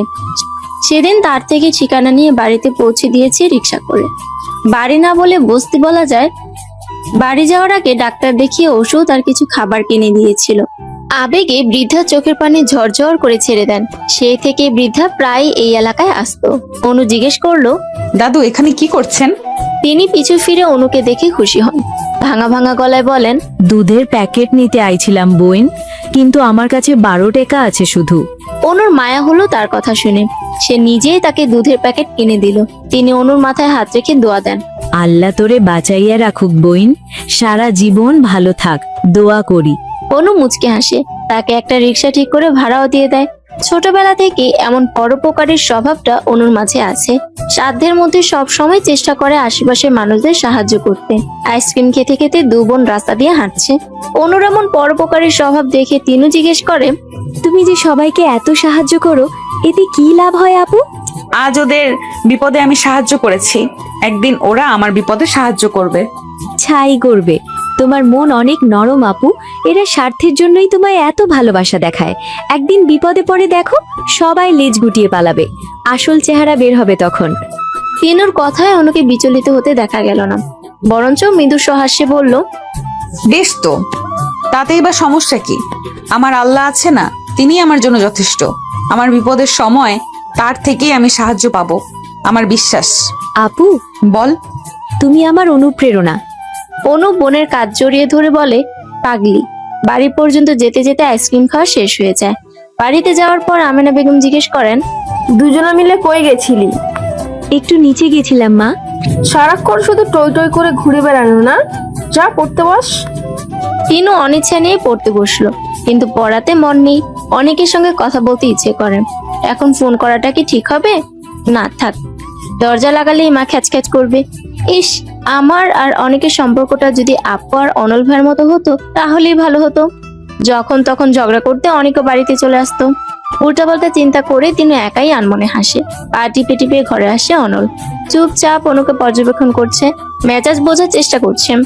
অনু বিড়ালের গায়ে হাত বুলিয়ে আদর করছে আর হাসছে। অনলের আগমন টের পায়নি, দেখে তো মনে হচ্ছে মেজাজ ভালোই। খ্যাক করে গলা পরিষ্কার করে অনল। অনু মাথা তুলে পেছনে তাকায়। অনলকে দেখে হাসি উধাও হয়ে কপাল কুঁচকে ফেলে। অনলকে সম্পূর্ণ ইগনোর করে বিড়ালের দিকে মনোযোগ দেয়। অনল মন গলানোর জন্য নরম স্বরে বলল, কি করছিস অনু? কথা বলবি না অনু? বোবা হয়ে গেছিস? তোকে একটা গুরুত্বপূর্ণ কথা বলতে এসেছি। তাড়াতাড়ি বলে বিদায় হন, অসহ্য। শোন, গুরুত্বপূর্ণ কথাটা হচ্ছে তুই তো ঢং করে আবার পশু পাখির নামও রাখিস। তাই আগেই বলে রাখি, এই বিলাইয়ের নাম ভুলেও পিলু রাখবি না। কেন? এই বিলাই তো আর তোর সোকল বয়ফ্রেন্ড দেয়নি, আমি দিয়েছি। তো ওর নাম রাখবি গোলু। নামটা সুন্দর না? অবশ্য হতেই হবে। কে রেখেছে সেটাও তো দেখতে হবে। এত ভাব নেওয়ার কিছু নাই। আমার আপনাকে পছন্দ না, আপনার দেওয়ার নামটাও পছন্দ না। তাইলে আমার বিলাই আমারে দে। হাত বাড়িয়ে দিয়ে বলল অনল। অনু ঝড়ের গতিতে বিড়াল ছানাটি সরিয়ে নিয়ে বলল, হ্যাঁ, তার হচ্ছে না। এই বিড়াল এখন আমার। তুই বড্ড চালাক রে অনু। বিড়াল ছানাটি দ্রুত সরাতে গিয়ে বিড়ালের নখের আঁচল লাগে অনুর হাতে। অনু ব্যথায় কুকড়িয়ে ওঠে। অনল দ্রুত বিড়ালটি কোলে নিয়ে বলে, আহারে, দেখি দেখি কোথায় লাগলো? এখানে। তোকে জিজ্ঞেস করেছি নাকি? আমি তো বিলাইকে জিজ্ঞেস করেছি। আমি কি করে জানবো আপনি মানুষ রেখে প্রাণীকে জিজ্ঞেস করবেন? ইস, কি আমার মহারানী আসছে গো। তুই কি ভেবেছিস তুই ব্যথা পেলে আমার টেনশন হবে? ভুল, আমার আনন্দ লাগে, খুশি হই আমি। তারপর অনুর কপালে টোকা দিয়ে ঘর থেকে চলে আসে অনল। অনু কটমট করে তাকিয়ে থাকে ওর যাওয়ার পথে। বিড়বিড় করে বলে, বজ্জাতের বজ্জাত। অনল চলে গিয়েও আবার ফিরে আসে। দরজার সাথে হেলান দিয়ে দাঁড়িয়ে থাকে। অনু, তোর কি মনে হয় তাসিন তোকে সত্যি ভালোবাসে? অবশ্যই। বেশ, ওকে বিয়ের কথা বলতে বলেছিলাম, বলেছিলি? হ্যাঁ, ও বলছে চাকরি পেলে বাসায় বিয়ের প্রস্তাব পাঠাবে। আচ্ছা চল আমার সাথে। কোথায়? চল তো আগে। দরজার সাথে হেলান দিয়ে দাঁড়িয়ে ডাকে। অনলের সাথে ঝামেলা করার ইচ্ছে নেই। সে একটা রেস্টুরেন্টে নিয়ে এসেছে, খাইয়ে মন গলানোর চেষ্টা, তা হচ্ছে না। অনু জিজ্ঞেস করলো, এখানে নিয়ে আসলেন কেন? আয় চল। অনল এবার অনুকে দুতলায় নিয়ে গেল। সামনে হাতে তর্জনী দ্বারা একটা টেবিল দেখিয়ে দিল। হাতের ইশারা অনুযায়ী অনু সেখানে তাকায়। তাসিন একটা মেয়ের হাত ধরে বসে আছে, হাসাহাসি করছে। অনুর মুখটা হা হয়ে যায়, রাগে মাথা ফেটে যাচ্ছে। অনলের দিকে তাকাতে এসে বলে, এই হলো তোর সো কল্ড বয়ফ্রেন্ড? ও তোকে বিয়ে করবে মনে হয়? কখনো না, টাইম পাস, সব টাইম পাস। অনু হনহন করে তাসিনের দিকে গেল। টেবিলের উপর থাপড় বসিয়ে দু হাত রেখে তাসিনের দিকে ঝুঁকে দাঁড়ায়। দুধ ডাকার মতো চমকে যায় তাসিন। তুতলিয়ে তুতলিয়ে বলে, তুমি? শালা তোতলা, গাধা, বলদ, হারামজাদা, আমার সাথে প্রেম করে এখন আবার অন্য মেয়ে নিয়ে রেস্টুরেন্টে আসছিস? তোর কলিজা কত বড়, আজ তোর কলিজা বের করে দেখবো আমি, দাঁড়া। তনু সোজা হয়ে দাঁড়িয়ে এদিক সেদিক খুঁজে টেবিলের ওপরই একটা ছোট চাকু পায়। উপস্থিত সকলেই প্রায় হতভম্ব হয়ে তাকিয়ে আছে, এমনকি তাসিনের নতুন গার্লফ্রেন্ডও। অনল দৌড়ে গিয়ে অনুকে আটকায়। ক্যাপা বাঘিনীর মতো অনু বলে, ছাড়ে না আমায়, আজ এই শালার কলিজা বের করবোই আমি। থাম থাম অনু, এমন করিস না। অনেক বুঝিয়ে শুনিয়ে শান্ত করে অনুকে। বড় বড় শ্বাস নিচ্ছে অনু। তাসিন সাহস করে বলে, আমার কথা। অনু ঠাটিয়ে এক থাপ্পড় বসায় তাসিনের গালে। কাঁটা চামচ হাতে তুলে নিয়ে একদম তাসিনের মুখের সামনে ধরে বলে, দেখেছিস হাতে কি? নেক্সট টাইম আর যদি আমার সামনে আসিস তাহলে কাঁটা চামচ দিয়ে তোর চোখ আমি উপড়ে ফেলবো। আজ থেকে তোর সাথে আমার ব্রেকআপ। কাঁটা চামচ রেখে একটা টিস্যু নিয়ে বেরিয়ে আসে অনু। তাসিন গালে হাত দিয়ে বসে আছে, থাপ্পড়টা খুব লেগেছে। অনল ওর নতুন গার্লফ্রেন্ডকে বলে, আপু আপনি কিছু বলবেন না? লুচ্চা ছেমড়া, কতগুলা মেয়ের লগে রিলেশন করস তুই? ভাগ্যের শুরুতেই সব জানতে পারছিলাম। বেয়াদব, আমারও তোর সাথে ব্রেকআপ। মেয়েটি চলে যাওয়ার পর অনল সেখানে বসে। কাঁটা চামচ টেবিলের ওপর ঘোরাতে ঘোরাতে বলে, প্রথমে যদি ভালো কথাই নিজেই অনুর জীবন থেকে সরে যেতে, তাহলে আজ সবার সামনে তোমায় অপমানিত হতে হতো না, আবার নতুন গার্লফ্রেন্ডও হাতছাড়া হতো না। তাসিন নির্বাক। অনল চেয়ার ছেড়ে উঠে দাঁড়িয়ে বলে, এতগুলো গার্লফ্রেন্ড পালতে শুধু চেহারা আর টাকা থাকলেই হবে না, বুদ্ধিও থাকা লাগবে। গবেট। অনল রেস্টুরেন্টের বাইরে এসে দেখে অনু কাঁদছে আর একটু পর পর টিস্যু দিয়ে নাক মুছছে। এজন্যই তাহলে টিস্যুটা নিয়ে এসেছিল। অনলকে দেখে অনু ঠোঁট বাঁকিয়ে কেঁদে বলে, ওই বজ্জারটা কেমনে পারলো? আহারে থাক, কাঁদিস না অনু, চল আজ তোকে ঘুরতে নিয়ে যাব। অনু রাজি হলো। এখন তার মন ফ্রেশ করা দরকার। সারা বিকেল ঘুরে ফিরে সন্ধ্যার দিকে বাড়িতে পৌঁছে দেয়। বাড়ির ভেতর যাওয়ার আগে ঘুরে দাঁড়িয়ে অনু বলে, তাসিনের আসল চেহারাটা ধরিয়ে দেওয়ার জন্য থ্যাঙ্কস। আর সারা বিকেল আপনার সাথে ঘুরেছি বলে ভাববেন না আপনার উপর আমার কোনো রাগ নেই। রাগ আছে, অনেক রাগ আছে। কেন? আমি আবার কি করলাম? নাটক করবেন না। আপনি অনেক স্বার্থপর একটা লোক। সকালে যে আমি জ্যাকেট চাইলাম তখন তো আমায় দিলেন না, অথচ সাথীকে ঠিকই দিলেন। সিচুয়েশনটা অন্যরকম ছিল অনু, তুই আমায় ভুল বুঝছিস। আমি কোনো ভুল বুঝছি না। আমি স্পষ্ট দেখেছি সাথী কেমন করে যেন আপনার দিকে তাকাচ্ছিল। বিশ্বাস না হলে জেসি আর শুভাকেও জিজ্ঞেস করে দেখতে পারেন। অনল হ্যাচকা টানে অনুকে কাছে এনে দেয়ালের সাথে ঠেস দিয়ে দাঁড় করায়। অনলের হাত দেয়ালে, অনু ওর দুহাতের মাঝে বন্দি। বেশ অবাক এবং ভয়ও পায় এমন কাণ্ডে। এত কাছে অনল এর আগে কখনো আসেনি। অনলের উত্তপ্ত নিঃশ্বাস অনুর মুখের উপর পড়ছে। ধীরে ধীরে অনুর নিঃশ্বাসও কেমন জানি ভারী হয়ে আসে। মোহমীয় দৃষ্টিতে অনুর চোখে চোখ রেখে অনল জিজ্ঞেস করে, ভালোবাসিস আমায়? অনলকে ধাক্কা দিয়ে সরিয়ে মুক্ত হয়ে নিল অনু। ভেঙচি কেটে বলল, আসছে, ভালোবাসিস আমায়? ঢং যত সব। ঢং? তা নয় তো কি? আচ্ছা যদি ঢংই হয় তাহলে তুই সাথীর প্রতি জেলাস হচ্ছিস কেন? আমি মোটেও জেলাস হইনি। আপনি আমায় জ্যাকেট দেননি, অথচ ওকে দিয়েছেন। এই জন্য আমার রাগ হয়েছিল। নিকুচি করি তোর রাগের। আর আপনার রাগকে আমি নিমকুচি করি। সারা জীবন অনু সিঙ্গেল থাকবে দরকার হলে, তবুও তো আপনাকে ভালোবাসবে না। না না, কখনো না। অনু চলে যায় ভিতরে। অনল হতবিহম্বল হয়ে দাঁড়িয়ে থাকে কিছুক্ষণ। এই মেয়ে সাংঘাতিক লেভেলের হিংস্র, তবে টোপ দিলে গিলবে নির্ঘাত। পরের দিন ভার্সিটিতে যাওয়ার পর একদম অনাকাঙ্ক্ষিত ভাবেই সাথীর সাথে দেখা হয়ে যায়। পারতপক্ষে বলা যায় সাথী নিজ থেকে পত্রত করে দাঁড়িয়েছে। ঠোঁটের কোণে মিষ্টি হাসি। মিষ্টি করে হেসে সাথী জিজ্ঞেস করলো, ভালো আছেন? আলহামদুলিল্লাহ ভালো, তুমি? আমিও আলহামদুলিল্লাহ। অনুকে তখন দেখা গেল জেসি আর শুভার সাথে এদিকে আসছে, আর চোখে ওদের দিকেও তাকাচ্ছে। অনল বেশ মজা পাচ্ছে। সে ঠোঁটে চওড়া হাসি টেনে বলে, কফি খাবে? হ্যাঁ, খাওয়া যায়। ওদের দুজনের কথোপকথন শুনতে না পেলেও দুজনকে ক্যান্টিনের দিকে যেতে দেখা গেল। অনু নাক মুখ কুচকে ফেলে। শুভা বলে, এদের কাহিনীটা কি রে? আমি কি করে বলবো? রাগ করছিস কেন? আমি তোকে জিজ্ঞেস করলাম নাকি? তুই চুপ করে থাক। কথায় না পারলে চুপ করে থাক। জেসি ওকে চুপ করতে বল, নয়তো একটা কেলেঙ্কারি হয়ে যাবে বলে দিলাম। সকাল সকাল এত চটে যাচ্ছিস কেন? ও, এখন তুইও তাহলে শুভার দলে? ভালো, খুব ভালো। রাগ দেখিয়ে হনহন করে অনু ক্লাসে চলে যায়। পিছু পিছু জেসি আর শুভাও আসে। কলম কামড়াচ্ছে অনু, আর একটু পর পর দরজার দিকে তাকাচ্ছে। হয়তো সাথীর আসার জন্যই অপেক্ষা করছে। কিন্তু সেই যে ক্যান্টিনে গিয়ে ঘাপটি মেরে রইলো, এখনো তো আসার কোনো নামই নেই। অদ্ভুত, কি রসের আলাপ দুজনে শুরু করেছে কে জানে। শুভা মৃদু স্বরে বলল, সরি। আমিও সরি, শুধু শুধু রাগ দেখিয়েছি। বাহ, দুজনেরই তো মিল হয়ে গেল। চল ক্যান্টিনে যাই, কিছু খেয়ে আসি। জেসির প্রস্তাবে সবচেয়ে বেশি খুশি অনুই হলো। সঙ্গে সঙ্গে হ্যাঁ বোধক গা নাড়িয়ে ক্যান্টিনে যাওয়ার জন্য ক্লাস থেকে বের হলো। ওরা ক্যান্টিনে ঢুকেছে। সাথী আর অনল ক্যান্টিন থেকে বের হয়েছে। অনুর মুখোমুখি হয়ে ফিচেল হাসে অনল। দাঁত কেলিয়ে বলে, কিছু খাবি অনু?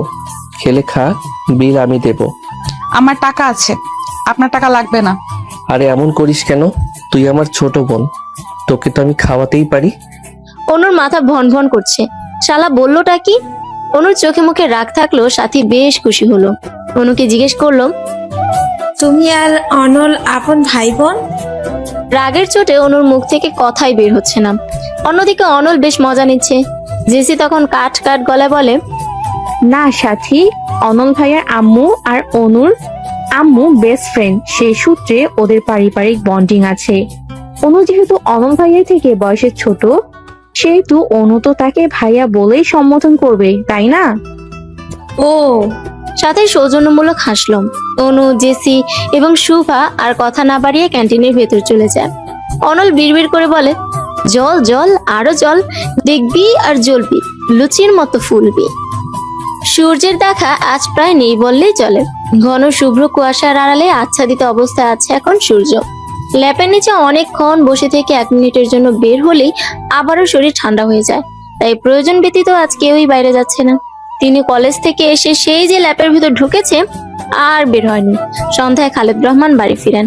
সচরাচর বাড়ি ফিরতে তার 10টা বাজে, সেই তুলনায় আজ অনেক আগেই ফিরেছেন। চোখে মুখে গাম্ভীর্যের সঙ্গে রয়েছে অন্য এক খুশির আভাস। আমেনা বেগমের উদ্দেশ্যে বলেন, 1 কাপ চা নিয়ে ঘরে আসো তো। আমেনা বেগম চা নিয়ে ঘরে আসেন। খালেদ রহমান চায়ের কাপ নিয়ে বললেন, বসো এখানে। ওর জন্য ভালো একটা পত্র পেয়েছি, দেখতে শুনতে সব দিক দিয়ে ভালো, পরিবারও মার্শাল্লাহ। এত তাড়াতাড়ি অনুর বিয়ে দিতে চাচ্ছ যে?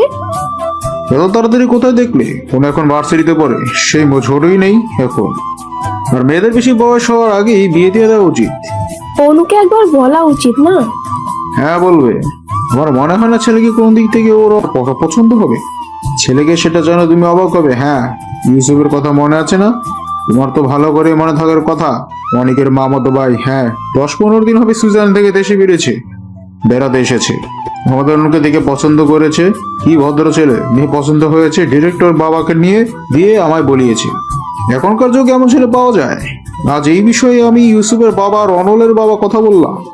ইউসুফকে তো আমার ভীষণ পছন্দ হয়েছে, 3 মাস থাকবে, এর মাঝে বিয়ে করতে চায়। অনুকে নিয়ে সুইজারল্যান্ডে সেটেল হবে, বলো এবার আপত্তি আছে? আমেনা বেগম কি বলবেন বুঝতে পারছেন না। তিনি একটা ঘোরের মাঝে আছেন। ইউসুফ অনলদের বাসায় এসে তার সাথেও দেখা করে গেছে, কিন্তু হাবভাবে এমন কিছুই মনে হয়নি, এমনকি কিছু বলেওনি। তিনি জড়তা রেখে বললেন, অনু আমাদের ছেড়ে অত দূরে থাকবে? মানে বলছিলাম যে।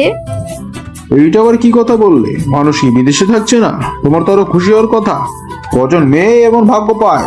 যাও ওনাকে গিয়ে খবরটা দাও। সম্পূর্ণ অনিচ্ছা থাকা সত্ত্বেও বসা থেকে উঠলেন আমেনা বেগম। ধীর পায়ে অনুর রুমে এগিয়ে যান। বিছানায় শুয়ে শুয়ে তখন ফেসবুকিং করছিল অনু। আমেনা বেগমকে তাকিয়ে থাকতে দেখে অনু বলল, মা তুমি ওভাবে দরজার সামনে দাঁড়িয়ে আছো কেন? ভেতরে আসো। কি ব্যাপার? হঠাৎ এত আদর কেন? তুই কত বড় হয়ে গেছিস অনু। ও মা, তো বড় হব না? হবি তো, কিন্তু তাই বলে এত বড় বউ হওয়ার মতো? বুঝলাম না মা, কিসের বউ? কার বউ? আমাদের ছোট অনু চোখের পলকেই বড় হয়ে গেছে, অথচ খেয়ালই হয়নি। এখনো মনে হয় তুই আমার ছোট্ট অনু। একটু ঝেড়ে কাশো মা, আমি তোমার কথা বুঝতে পারছি না। ইউসুফের কথা তোর মনে আছে? অনল অনিকের মামাতো ভাই তোকে পছন্দ করেছে, ইউসুফ বিয়ে করতে চায়। এসব তুমি কি বলছো মা? আমি এখন বিয়ে করব না। তোর আব্বুর কাছে প্রস্তাব পাঠিয়েছে, সে রাজি, তাই তোকে বলতে বললো। কি আজব, আমার বিয়ে হঠাৎ আমার মতামত নেবে না? অসুবিধা কি? ছেলে তো ভালো। হোক ভালো, আমিও তো খারাপ নই, কিন্তু আমি বিয়ে করব না। তুমি আব্বুকে বলে দাও। আমি কি বলবো? কাউকেই বলতে হবে না, এই বিয়ে ভেঙে দিব। আর কিছু না বলে অনু বাড়ি থেকে বের হয়ে অনলের কাছে যাওয়ার জন্য। এর বিহিত একমাত্র অনলই করতে পারবে। ইউসুফকে জানালে অবশ্যই সে বিয়ে ভেঙে দেবে। অনলদের বাড়ি যাওয়ার পর দরজা খুলে দেন শিমুল বেগম। অনুকে দেখে একগাল হেসে বলেন, আরে অনু, তোর কোথায় হচ্ছিল? আয় ভেতরে আয়। অনল ভাইয়া কোথায় আন্টি? সেই যে সকালে ভার্সিটিতে যাওয়ার জন্য বের হয়েছিল, আর আসেনি এখনো। বাদ দে তোর কথা, তুই বস, তোর সঙ্গে কথা আছে। অস্বস্তি নিয়ে বসতে হলো অনুকে। ফোনটা বাসায় রেখে এসেছে, নয়তো ফোন করে তাড়াতাড়ি বাসায় আসতে বলা যেত। আচ্ছা, অনেককে বললেই তো ফোন করার কথা। তখন শিমুল বেগম বলেন, আমি চা নিয়ে আসি, তুই বস। আচ্ছা আন্টি, অনেক কি বাসায়? হ্যাঁ, অনেক ওর ঘরেই আছে। শিমুল বেগম রান্নাঘরে যাওয়ার পর অনু অনেকের ঘরে আসে। ল্যাব গায়ে দিয়ে গুটিসুটি হয়ে শুয়ে আছে অনেক। অনু ওকে ধাক্কাতে ধাক্কাতে ডাকে, এই অনেক ভাইয়া, অনেক ভাইয়া, এই ভর সন্ধ্যায় ঘুমিয়েছো নাকি? উঠুন। প্রচন্ড ধাক্কাধাক্কিতে মনে হচ্ছিল ঝড় হচ্ছে। ঘুমে ঢুলু ঢুলু হয়ে ল্যাপের ভেতর থেকে মাথা বের করে। সমস্ত ঘুমের নেশা তার কেটে যায়। অনু অপ্রস্তুত হয়ে তাকিয়ে রয়েছে। মিষ্টি হেসে কথাটি বলল ইউসুফ। অনেক ওয়াসমি, আমি ইউসুফ। একটা বিয়ে ভাঙতে হবে অনল ভাই, আমি কিছুতেই এখন বিয়ে করব না। এই বিয়ে করা আমার পক্ষে একদম অসম্ভব। হন্তদন্ত হয়ে হড়বড় করে বলল অনু। অনেকের ঘরে ইউসুফকে দেখে এক ছুটে দৌড়ে ঘর থেকে বের হয়েছিল অনু। মেইন দরজার কাছে এসে অনলের সঙ্গে দেখা হয়ে যায়। তখনই অনলের হাত ধরে ছাদে নিয়ে এসেছে অনু। বাইরে থেকে এসে অনল ক্লান্ত। অনল গায়ের জ্যাকেটটা খুলে ফেলে অনুর দিকে ছুঁড়ে মেরে বলে, তোর বিয়ে, তেরা বেড়া কথা বলবি না অনু। মাত্র বাইরে থেকে এসেছি, ক্লান্ত আমি, তবু যে তোর কথা শুনছি, এটা তো তোর ভাগ্য। আচ্ছা সরি, বিয়েটা ভেঙে দেন না প্লিজ। বিয়ে ভাঙলে আমায় কি দিবি? 50 টাকা দেব। 50 টাকা দিবি? 100 টাকা দিবি? এসবের মানে কি? আমায় কি তোর ছোট লোক মনে হয়? না না, আমি তো সে কথা বলিনি। তাহলে তুই কি বলেছিস? আমায় বোঝা। এখন এত কিছু বোঝার সময় নেই, প্লিজ এই সাহায্যটা করেন। হয়েছে, থাম, ন্যাকা কান্না কাঁদবি না। মেরে ছেলেটার হাত পা ভেঙে দেব। না না, এইসবের কোনো দরকার নেই, পরে আপনারই সমস্যা হবে। আমার সমস্যা হবে? হ্যাঁ, আমার গায়ে হাত তোলার সাহস কারো নেই। কিন্তু সে আপনার পরিচিত। কে সে? এনামুল নাকি রাজীব? আরে ধুর না, তারা কেন বিয়ের প্রস্তাব পাঠাবে? ইউসুফ ভাইয়ের কথা বলছি। ইউসুফ ভাইয়া মানে আমার মামাতো ভাই? তুই মজা নিচ্ছিস না অনু? একদম না, আমি সত্যি বলছি। কিন্তু আমি বিশ্বাস করছি না, দুনিয়াতে এত মেয়ে থাকতে তোর মতো গবেট মার্ক একটা মেয়েকে ভাইয়া বিয়ে করতে চাইবে? অসম্ভব। তোর সব ঢপবাজিতে আমি গলছি না। তুই সাথীকে নিয়ে জেলাস হয়েছিস বলে এখন ভাইয়াকে নিয়ে আমায় জেলাস ফিল করাতে চাচ্ছিস, আমি জানি। কথাগুলো বলে অনুর হাত থেকে জ্যাকেটটা নিয়ে অনল নিচে নেমে যায়। হাত পা ছড়িয়ে কাঁদতে ইচ্ছে করছে অনুর। অনল বাসায় গিয়ে ইউসুফকে দেখে রীতিমতো চমকে যায়। কুশল বিনিময় করে বলে, ভাইয়া তুমি কেমন আছো? আলহামদুলিল্লাহ ভাই, তুই ভালো আছিস? আলহামদুলিল্লাহ। কখন আসলে? সকালেই। তুই কি সারাদিন বাড়ির বাইরেই থাকিস নাকি? ওই তো একটু যাওয়া হয় ঘুরতে। অনু চলে গেল কেন রে? আর বলো না ফুপি, আমায় দেখে লজ্জা পেয়ে দৌড় দিল। এবার অনলের টনক নড়লো। ছাদে বলা অনুর কথাগুলো মনে পড়ে যায়। তার মানে অনু মিথ্যে বলেনি। শিমুল বেগম অনলকে বললেন, খবর কিছু শুনেছিস? আমাদের ইউসুফ ডুবে ডুবে জল খাচ্ছে। ইউসুফ অনুকে বিয়ে করতে চায়। তোর বাবা কথা বলেছে অনুর বাবার সাথে। অনুর বাবা রাজি। শীতকাল, বৃষ্টি হওয়ার সম্ভাবনা ক্ষীণ। তবুও অনলের মনে হচ্ছে বাইরে বাজ পড়ছে। নিজেকে শান্ত করার চেষ্টা করছে অনল। শিমুল বেগমের লাস্ট কথা শুনে অস্থিরতা যেন দ্বিগুণ বেড়ে গেল। তিনি বললেন, তোর মামা মামি দোকানে গেছে আংটি কিনতে। যেহেতু দুই পরিবারই রাজি, তাই এঙ্গেজমেন্ট আজই করবে। আয়নার সামনে নির্জীব হয়ে বসে রয়েছে অনু। খালেদ রহমান যখন বললেন এঙ্গেজমেন্ট আজই হবে, তখন থেকে একদম নিশ্চুপ হয়ে গেছে অনু। ইউসুফদের আসতে রাত একটু বেশি হলো। আমিনা বেগম খাবারের বিশাল বন্দোবস্ত করে ফেলেছে। নাস্তা দেওয়া হলো। কিছুক্ষণ পর অনুকে নিয়ে এলো তিনু।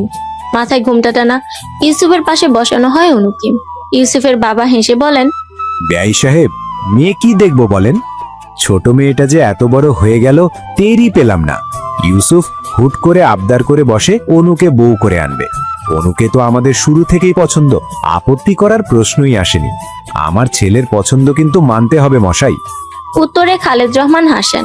তারা দিয়ে বলেন, তা যা বলেছেন, আপনার ছেলেও কম নয়। এ কি, চা নিচ্ছেন না কেন? চা নিন, ইউসুফের বাবা বললেন। তা নিচ্ছি, আগে এঙ্গেজমেন্টটা হয়ে যাক। আচ্ছা, এত ঘরোয়াভাবে সবকিছু হওয়াতে আপনাদের কোনো সমস্যা নেই তো? একদমই না। ইউসুফের বাবা আংটিটা ইউসুফকে দিয়ে বললেন, নে, আংটিটা পরিয়ে দে। ইউসুফ ডান হাতে আংটি নিয়ে বাম হাত বাড়িয়ে দেয় অনুর দিকে। অনু সরাসরি অনলের দিকে তাকায়। তার চক্ষু ভরে অশ্রু জমা হয় মুহূর্তে। অনু মাথা নত করে কেঁদে ফেলে। আমিনা বেগম ছুটে এসে অনুর মাথাটা বুকে চেপে ধরে বললেন, পাগলি মেয়ে, কাঁদছিস কেন? এখনই কি তোকে নিয়ে যাচ্ছে নাকি? জরুরি ফোন এসেছে বলে তখন বাড়ি থেকে বের হয়ে আসে অনল। আমিনা বেগম অনুর বাম হাতটা ধরে এগিয়ে দেওয়ার পর ইউসুফ ওকে আংটি পরিয়ে দেয়। রাতে বারান্দায় গোলুকে কোলে নিয়ে চুপ করে বসে আছে অনু। ছাদে দাঁড়িয়ে দাঁড়িয়ে আকাশ দেখছে অনল। অনল নিজের নাম কারো ক্রন্দনরত কণ্ঠ শুনে পেছনে ফিরে তাকায় অনল। সামনে দাঁড়িয়ে অনু। ফুফিয়ে ফুফিয়ে কাঁদছে সে। অনল জিজ্ঞেস করলো, কাঁদছিস কেন অনু? অনু দৌড়ে এসে ঝড়ের বেগে আছড়ে পড়ে অনলের বুকে। জ্যাকেট খামচে ধরে হাউ মাউ করে কাঁদতে কাঁদতে বলে, প্লিজ বিয়েটা ভেঙে দেন, আমি অন্য কাউকে বিয়ে করতে পারবো না। অনলের ভেতর ঝড় বয়ে যাচ্ছে। অনু অনলের শার্টের কলার চেপে ধরে কাঁদতে কাঁদতে বলে, ভেঙে দিবেন তো এই বিয়ে? শুধু শুধু পাগলামি করছি শোনো। ইউসুফ ভাইয়া অনেক ভালো ছেলে, তোকে অনেক সুখে রাখবে। তবে তোকে খুব মিস করবো রে। তোর সাথে আর ঝগড়া করা হবে না, তোর পেছনে লাগা হবে না। সুইজারল্যান্ড গিয়ে কি আমায় ভুলে যাবি অনু? অনু এবার আরো জোরে হাওমা করে কেঁদে ওঠে। ওইভাবে শার্টের কলার চেপে ধরে বলে, আপনি বলেছিলেন না আমি বোকা। সত্যি ভালোবাসা কোনটা, আবেগ কোনটা আমি বুঝি না। সত্যি এতদিন আমি বুঝিনি যে মানুষটা সারাক্ষণ আমার সাথে ঝগড়া করে সেই মানুষটাকেই আমি ভালোবাসি। আমি বুঝিনি যে এই মানুষটাকে ছাড়া আমার চলবে না। হ্যাঁ, আমি আপনাকে ভালোবাসি। আপনার সাথে সারা জীবন আমি ঝগড়া করতে চাই, আপনার সাথে আমি সারা জীবন কাটাতে চাই। অনল অনুর হাত ছাড়িয়ে নেয়, চোখের পানি মুছে দিয়ে বলে, একদিন তোর বিয়ে হবে জানতাম। তোর বিয়েতে খুব নাচবো, আনন্দ করব ভেবে রেখেছিলাম, কিন্তু সেই দিনটা যে এত দ্রুত চলে আসবে সেটা ভাবিনি। মিস করব অনু, ভীষণ মিস করব। শীতের মধ্যে আর এখানে থাকিস না, বাড়ি চলে যা। আপনি কি বুঝতে চাচ্ছেন না, না বুঝতে পারছেন না? এড়িয়ে যাচ্ছেন কেন? এড়িয়ে যাবেন না প্লিজ। দয়া করে আমার মনের অবস্থাটা একটু বোঝার চেষ্টা করুন। আমার আপনাকে প্রয়োজন, শুধুই আপনাকে। কাঁদতে কাঁদতে হেঁচকে উঠে যায়। আস্তে আস্তে শরীরটাও নিস্তেজ হয়ে আসে। কথাগুলো কেমন জড়িয়ে জড়িয়ে যাচ্ছে। একসময় সেন্সলেস হয়ে অনলের উপরেই পড়ে যায় অনু। দু হাতে আঁকড়ে ধরে সে অনুকে, বুকের সাথে শক্ত করে চেপে ধরে অনল বলল, সরি। 2 ফোঁটা অশ্রু গড়িয়ে পড়ে অনলের চোখ থেকে। মাঝরাতে অনুর ঘুম ভাঙলে সে নিজেকে বিছানায় আবিষ্কার করে। বিছানার পাশে মোবাইল হাতটাও মোবাইল পেল না। উঠে দাঁড়াতে অলসতা লাগছে, শরীরে মনে হচ্ছে শক্তি নেই। কিছুক্ষণ ঝিম মেরে বিছানাতেই বসে থাকে। খোলা চোরগুলো হাত কোপা করে বিছানা থেকে নামে। লাইট জ্বালিয়ে দেখে গোলু ফ্লোরের এক কোণে গুটিসুটি হয়ে শুয়ে রয়েছে। এই ঠান্ডার মধ্যে বেচারাকে কষ্ট দিচ্ছে ভেবে অনু নিজেরই খারাপ লাগছে। গোলুর জন্য ছোট্ট বাক্সে আলাদা বিছানা বানিয়েছিল অনু। ওকে তুলে নিয়ে সেই বাক্সের বিছানায় শুইয়ে দেয়। ওর জন্য বানানো ছোট্ট ল্যাপটা গায়ে জড়িয়ে দিল। গোলু একবার চোখ মেলে তাকিয়ে আবার চোখ বন্ধ করে ফেলে। অনু ওর মাথা চুলকে দেয় কিছুক্ষণ। বারান্দায় গিয়ে দেখে তিতুস খাঁচার মধ্যে ঝিমুচ্ছে। ওর খাবার প্রায় শেষ। ঘর থেকে খাবার আর পানি দিয়ে যায়। তখন দৃষ্টি চলে যায় অনলের ঘরের দিকে। এখনো ওর ঘরে আলো জ্বলছে। অনুর মনে পড়ে যায় ছাদের ঘটনাটির কথা। অনলের নিষ্ঠুরতার কথা ভাবতেই একদলা ভারী মেঘ এসে জমা হয় চোখের কার্নিশে, যার শেষ ফলাফল হিসেবে নেত্রপল্লব অশ্রুতে ভিজে ওঠে। দীর্ঘশ্বাস নিয়ে অনু ঘরে ফিরে আসে। ওয়ার্ড্রপ থেকে জামা কাপড় বের করে শাড়িটা আগে খুলে ফেলে। তারপর ওয়াশরুমে চলে যায় ফ্রেশ হতে। সকালে অনুর ঘুম ভাঙে আমেনা বেগমের ডাকে। চোখ না মেলেই অনু বলে, বলো। ইউসুফ এসেছে তোর সঙ্গে দেখা করতে। এত সকালে? এত সকাল কোথায় পেলি? 11টা বাজতে চললো। অনু নিশ্চুপ, আবার ঘুমিয়ে পড়েছে নির্ঘাত। তিনি কাঁধে ধাক্কিয়ে আবার ডাকেন, ওঠ রে অনু, ছেলেটা সেই কখন থেকে বসে আছে। যাও, আসছি। তাড়াতাড়ি। আমেনা বেগম চলে যাওয়ার প্রায় 5 মিনিট পরে অনু উঠে। আরো পরে উঠতো যদি না তিনু এসে ডেকে যেত। অনু ফ্রেশ হয়ে ড্রয়িং রুমে আসে। ড্রয়িং রুমে কেউ নেই। রান্নাঘরে ওকে দিয়ে দেখে আমেনা বেগম রান্না করছেন। সম্ভবত দুপুরে রান্না করছেন। আয়োজন বেশ ভালোই। উনি কোথায় জিজ্ঞেস করে অনু। আমেনা বেগম পিছনে ফিরে বলেন, তোর আক্কেল জ্ঞান কবে হবে বলতে পারিস? কখন থেকে এসে অপেক্ষা করছি। কোথায় সে? ছাদে। আচ্ছা। অনু চলে যাওয়ার সময় আমেনা বেগম পিছু ডেকে 2 মগ কফি এগিয়ে দিয়ে বলেন, খালি মুখে কথা বলবি নাকি? কফি নিয়ে যা। অনু কোনো প্রত্যুত্তর করলো না, শুধু নীরব হয়ে কফির মগ দুটো হাতে নিয়ে ছাদে চলে যায়। ছাদের রেলিং ধরে ধীর পায়ে এ মাথা থেকে ও মাথা পর্যন্ত হাঁটছে ইউসুফ। কুয়াশা থাকলেও মৃদু রোদও রয়েছে। পরিবেশটা ওর বেশ ভালোই লাগছে। আপনার কফি। অনুর কণ্ঠ শুনে পেছনে তাকায় ইউসুফ। হাত বাড়িয়ে কফির মগ নিয়ে বলে, থ্যাংক ইউ। ওয়েলকাম। হুট করে চলে আসায় বিরক্ত হওনি তো? বিরক্ত হলে কি চলে যাবেন? ইউসুফ অপ্রস্তুত হয়ে পড়ে। অনু মেয়েকে মৃদু হেসে বলে, just kidding, don't be serious. অনুর হাসিতে তাল মেলালেও ইউসুফের কেন জানি খটকা লাগছে। ঘাপলা অন্য কিছু মনে হচ্ছে। কফিটা কেমন হয়েছে? অসাধারণ। তুমি বানিয়েছো? না, মা বানিয়েছে। আমি এত ভালো কফি বানাতে পারি না। দুজনই নিশ্চুপ। অনুর দৃষ্টি মাঠের দিকে। এলাকার বাচ্চাদের সঙ্গে ফুটবল খেলছে অনল। বাচ্চাদের মতোই হাসছে। কত খুশি ছেলেটা। অনুর ঠোঁটের কোণে তাচ্ছিল্যকর হাসি ফুটে ওঠে। অনু, তুমি এই বিয়েতে রাজি তো? অনু এবার শব্দ করে হেসে ফেলে।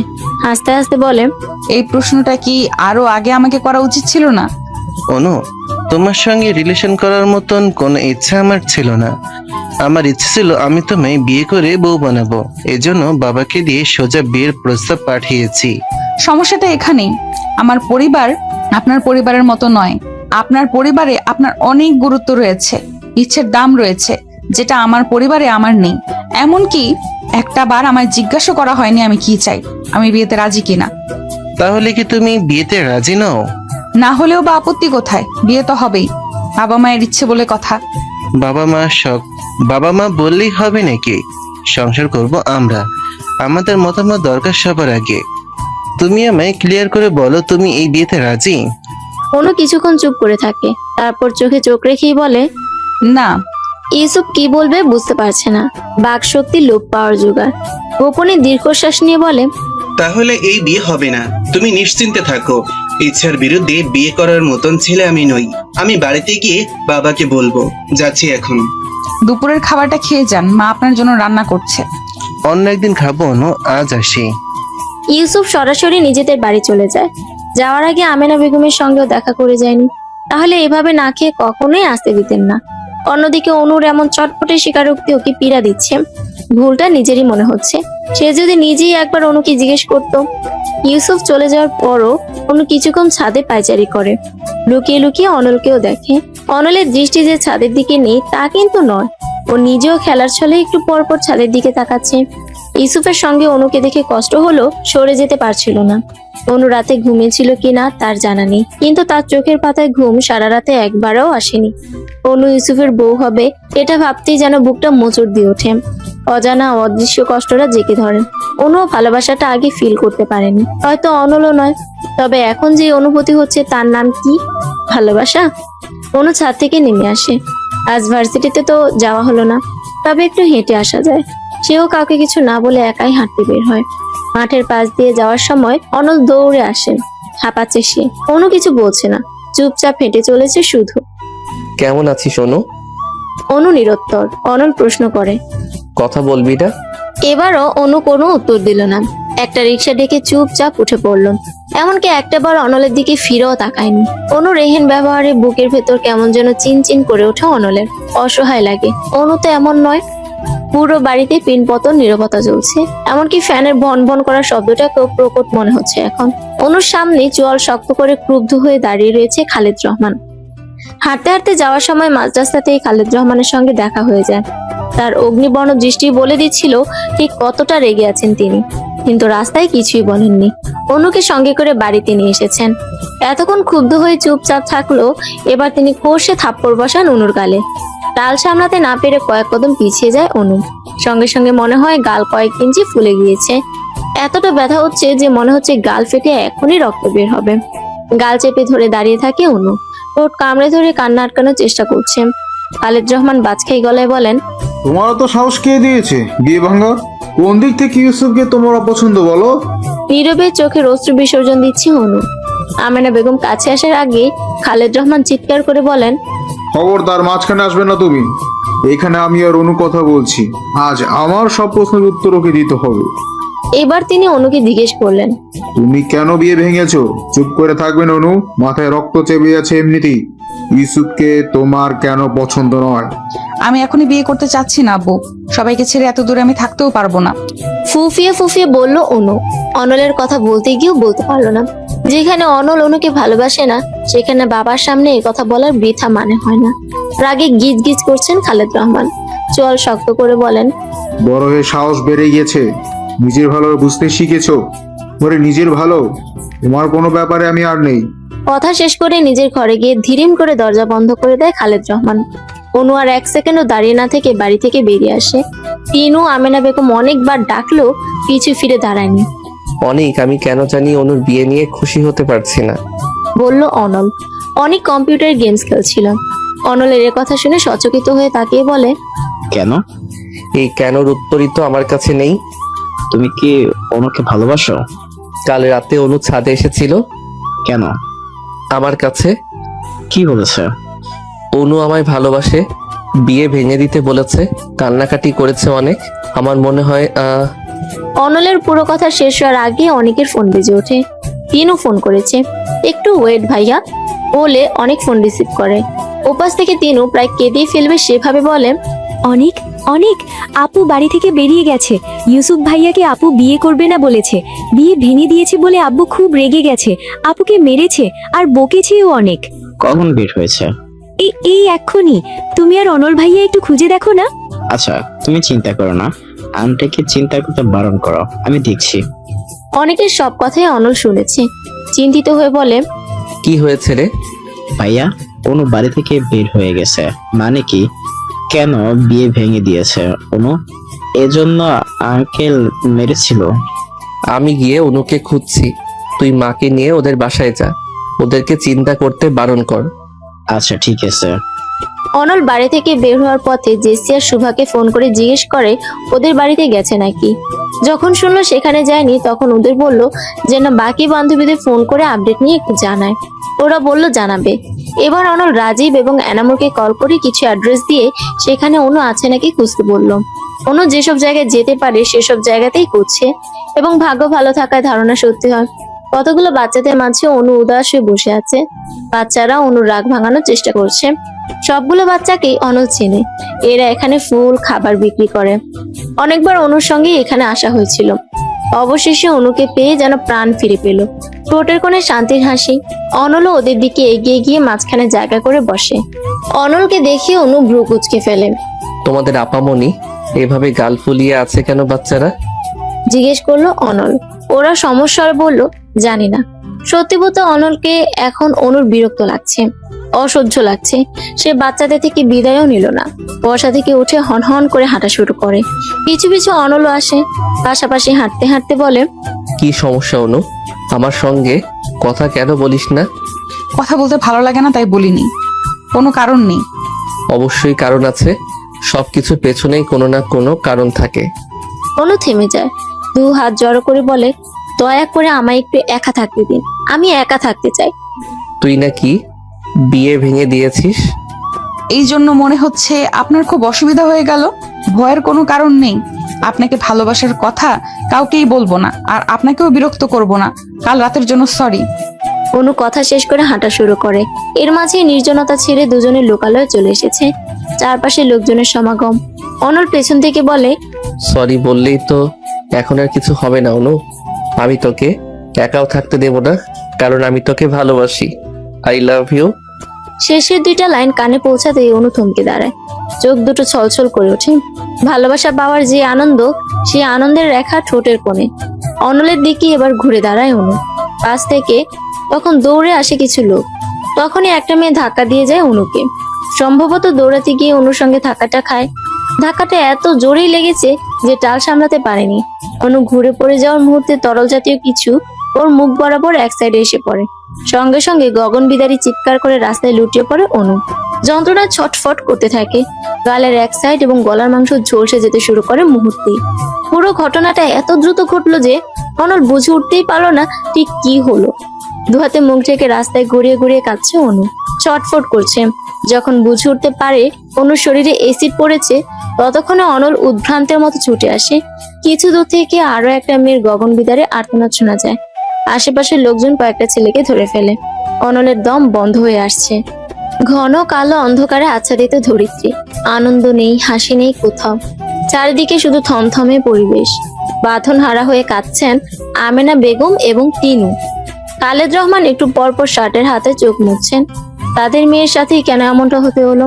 ডাক্তার জানিয়েছে অনুর গাল থেকে গলা পর্যন্ত একদম চলসে গিয়েছে। ভেতরে কাউকে অ্যালাউ করেনি।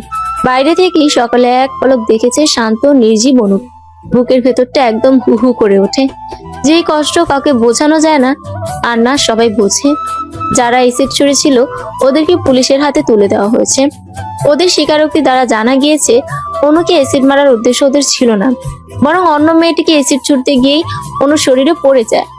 পুলিশ হাসপাতালে এসেছিল, কিন্তু অনু অথবা এসিড আক্রান্ত অন্য মেয়েটি অর্থাৎ আঁখি এখন কথা বলার মতো অবস্থায় নেই।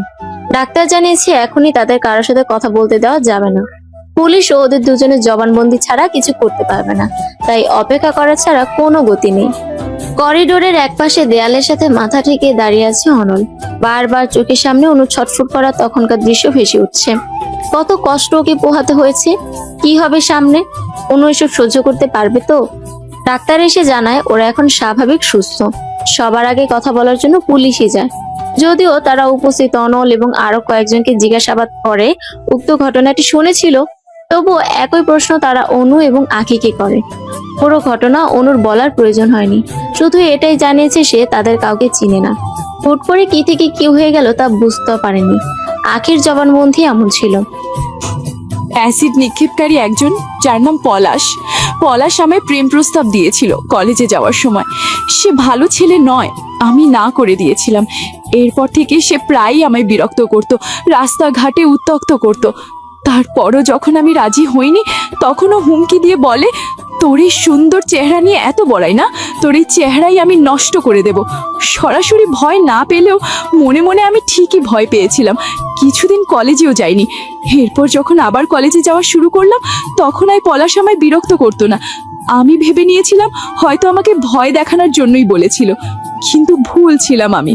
সেদিন কোচিং থেকে ফেরার পথে পলাশ ও ওর সঙ্গীরা আমার দিকে এগিয়ে আসে, অদ্ভুতভাবে হাসে। আমি ভয় পেয়ে দৌড়ানো শুরু করি। দৌড়াতে দৌড়াতে অন্য একটা মেয়ের সঙ্গে ধাক্কা খাই। আমার জন্য ওই মেয়েটাকেও অ্যাসিডের শিকার হতে হয়। এবার আখির কান্না আরো বেড়ে যায়। ডাক্তাররা জানায় এই সময় ওদের উত্তেজিত করা ঠিক হবে না। পুলিশের যা জানার দরকার তা জেনে নিয়েছে, আর কোনো প্রশ্ন তারা করেনি। তবে এটা বলেছে যে এর প্রাপ্য শাস্তি পলাশ ও ওর বন্ধুরা পাবে। হাসপাতালের বাইরে সাংবাদিকদের দলবল।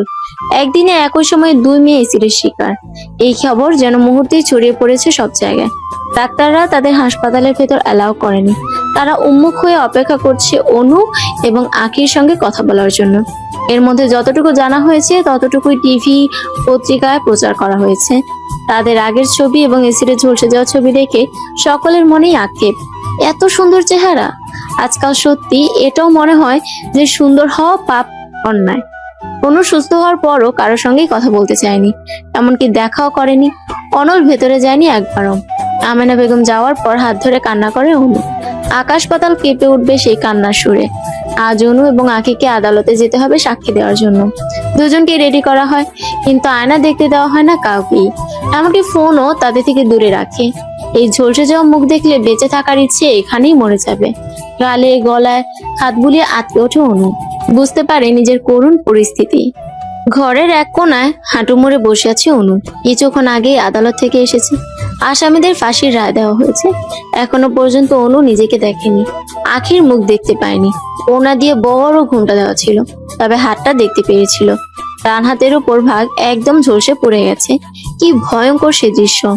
হাতের যদি এই অবস্থা হয়ে থাকে, তাহলে মুখের অবস্থা কি রকম হয়েছে? বাড়ির সামনে আসার পর এলাকার মানুষদের করা বিকৃত মুখভঙ্গি বারবার চোখের সামনে ভেসে উঠছে।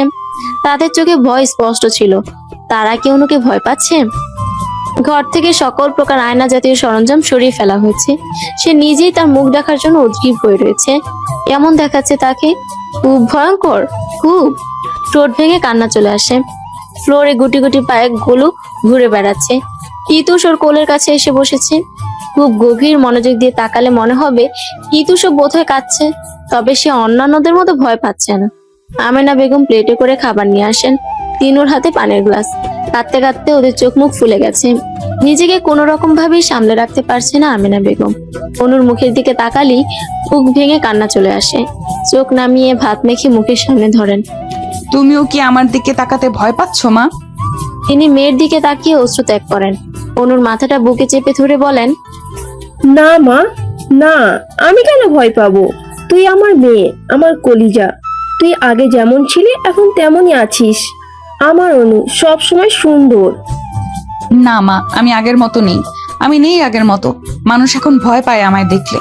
কাঁদতে কাঁদতে কথাগুলো বলে খাবারের প্লেট দূরে ছুঁড়ে মারে অনু। ফ্লোর জুড়ে ছিটিয়ে পড়ে ভাতের দানা।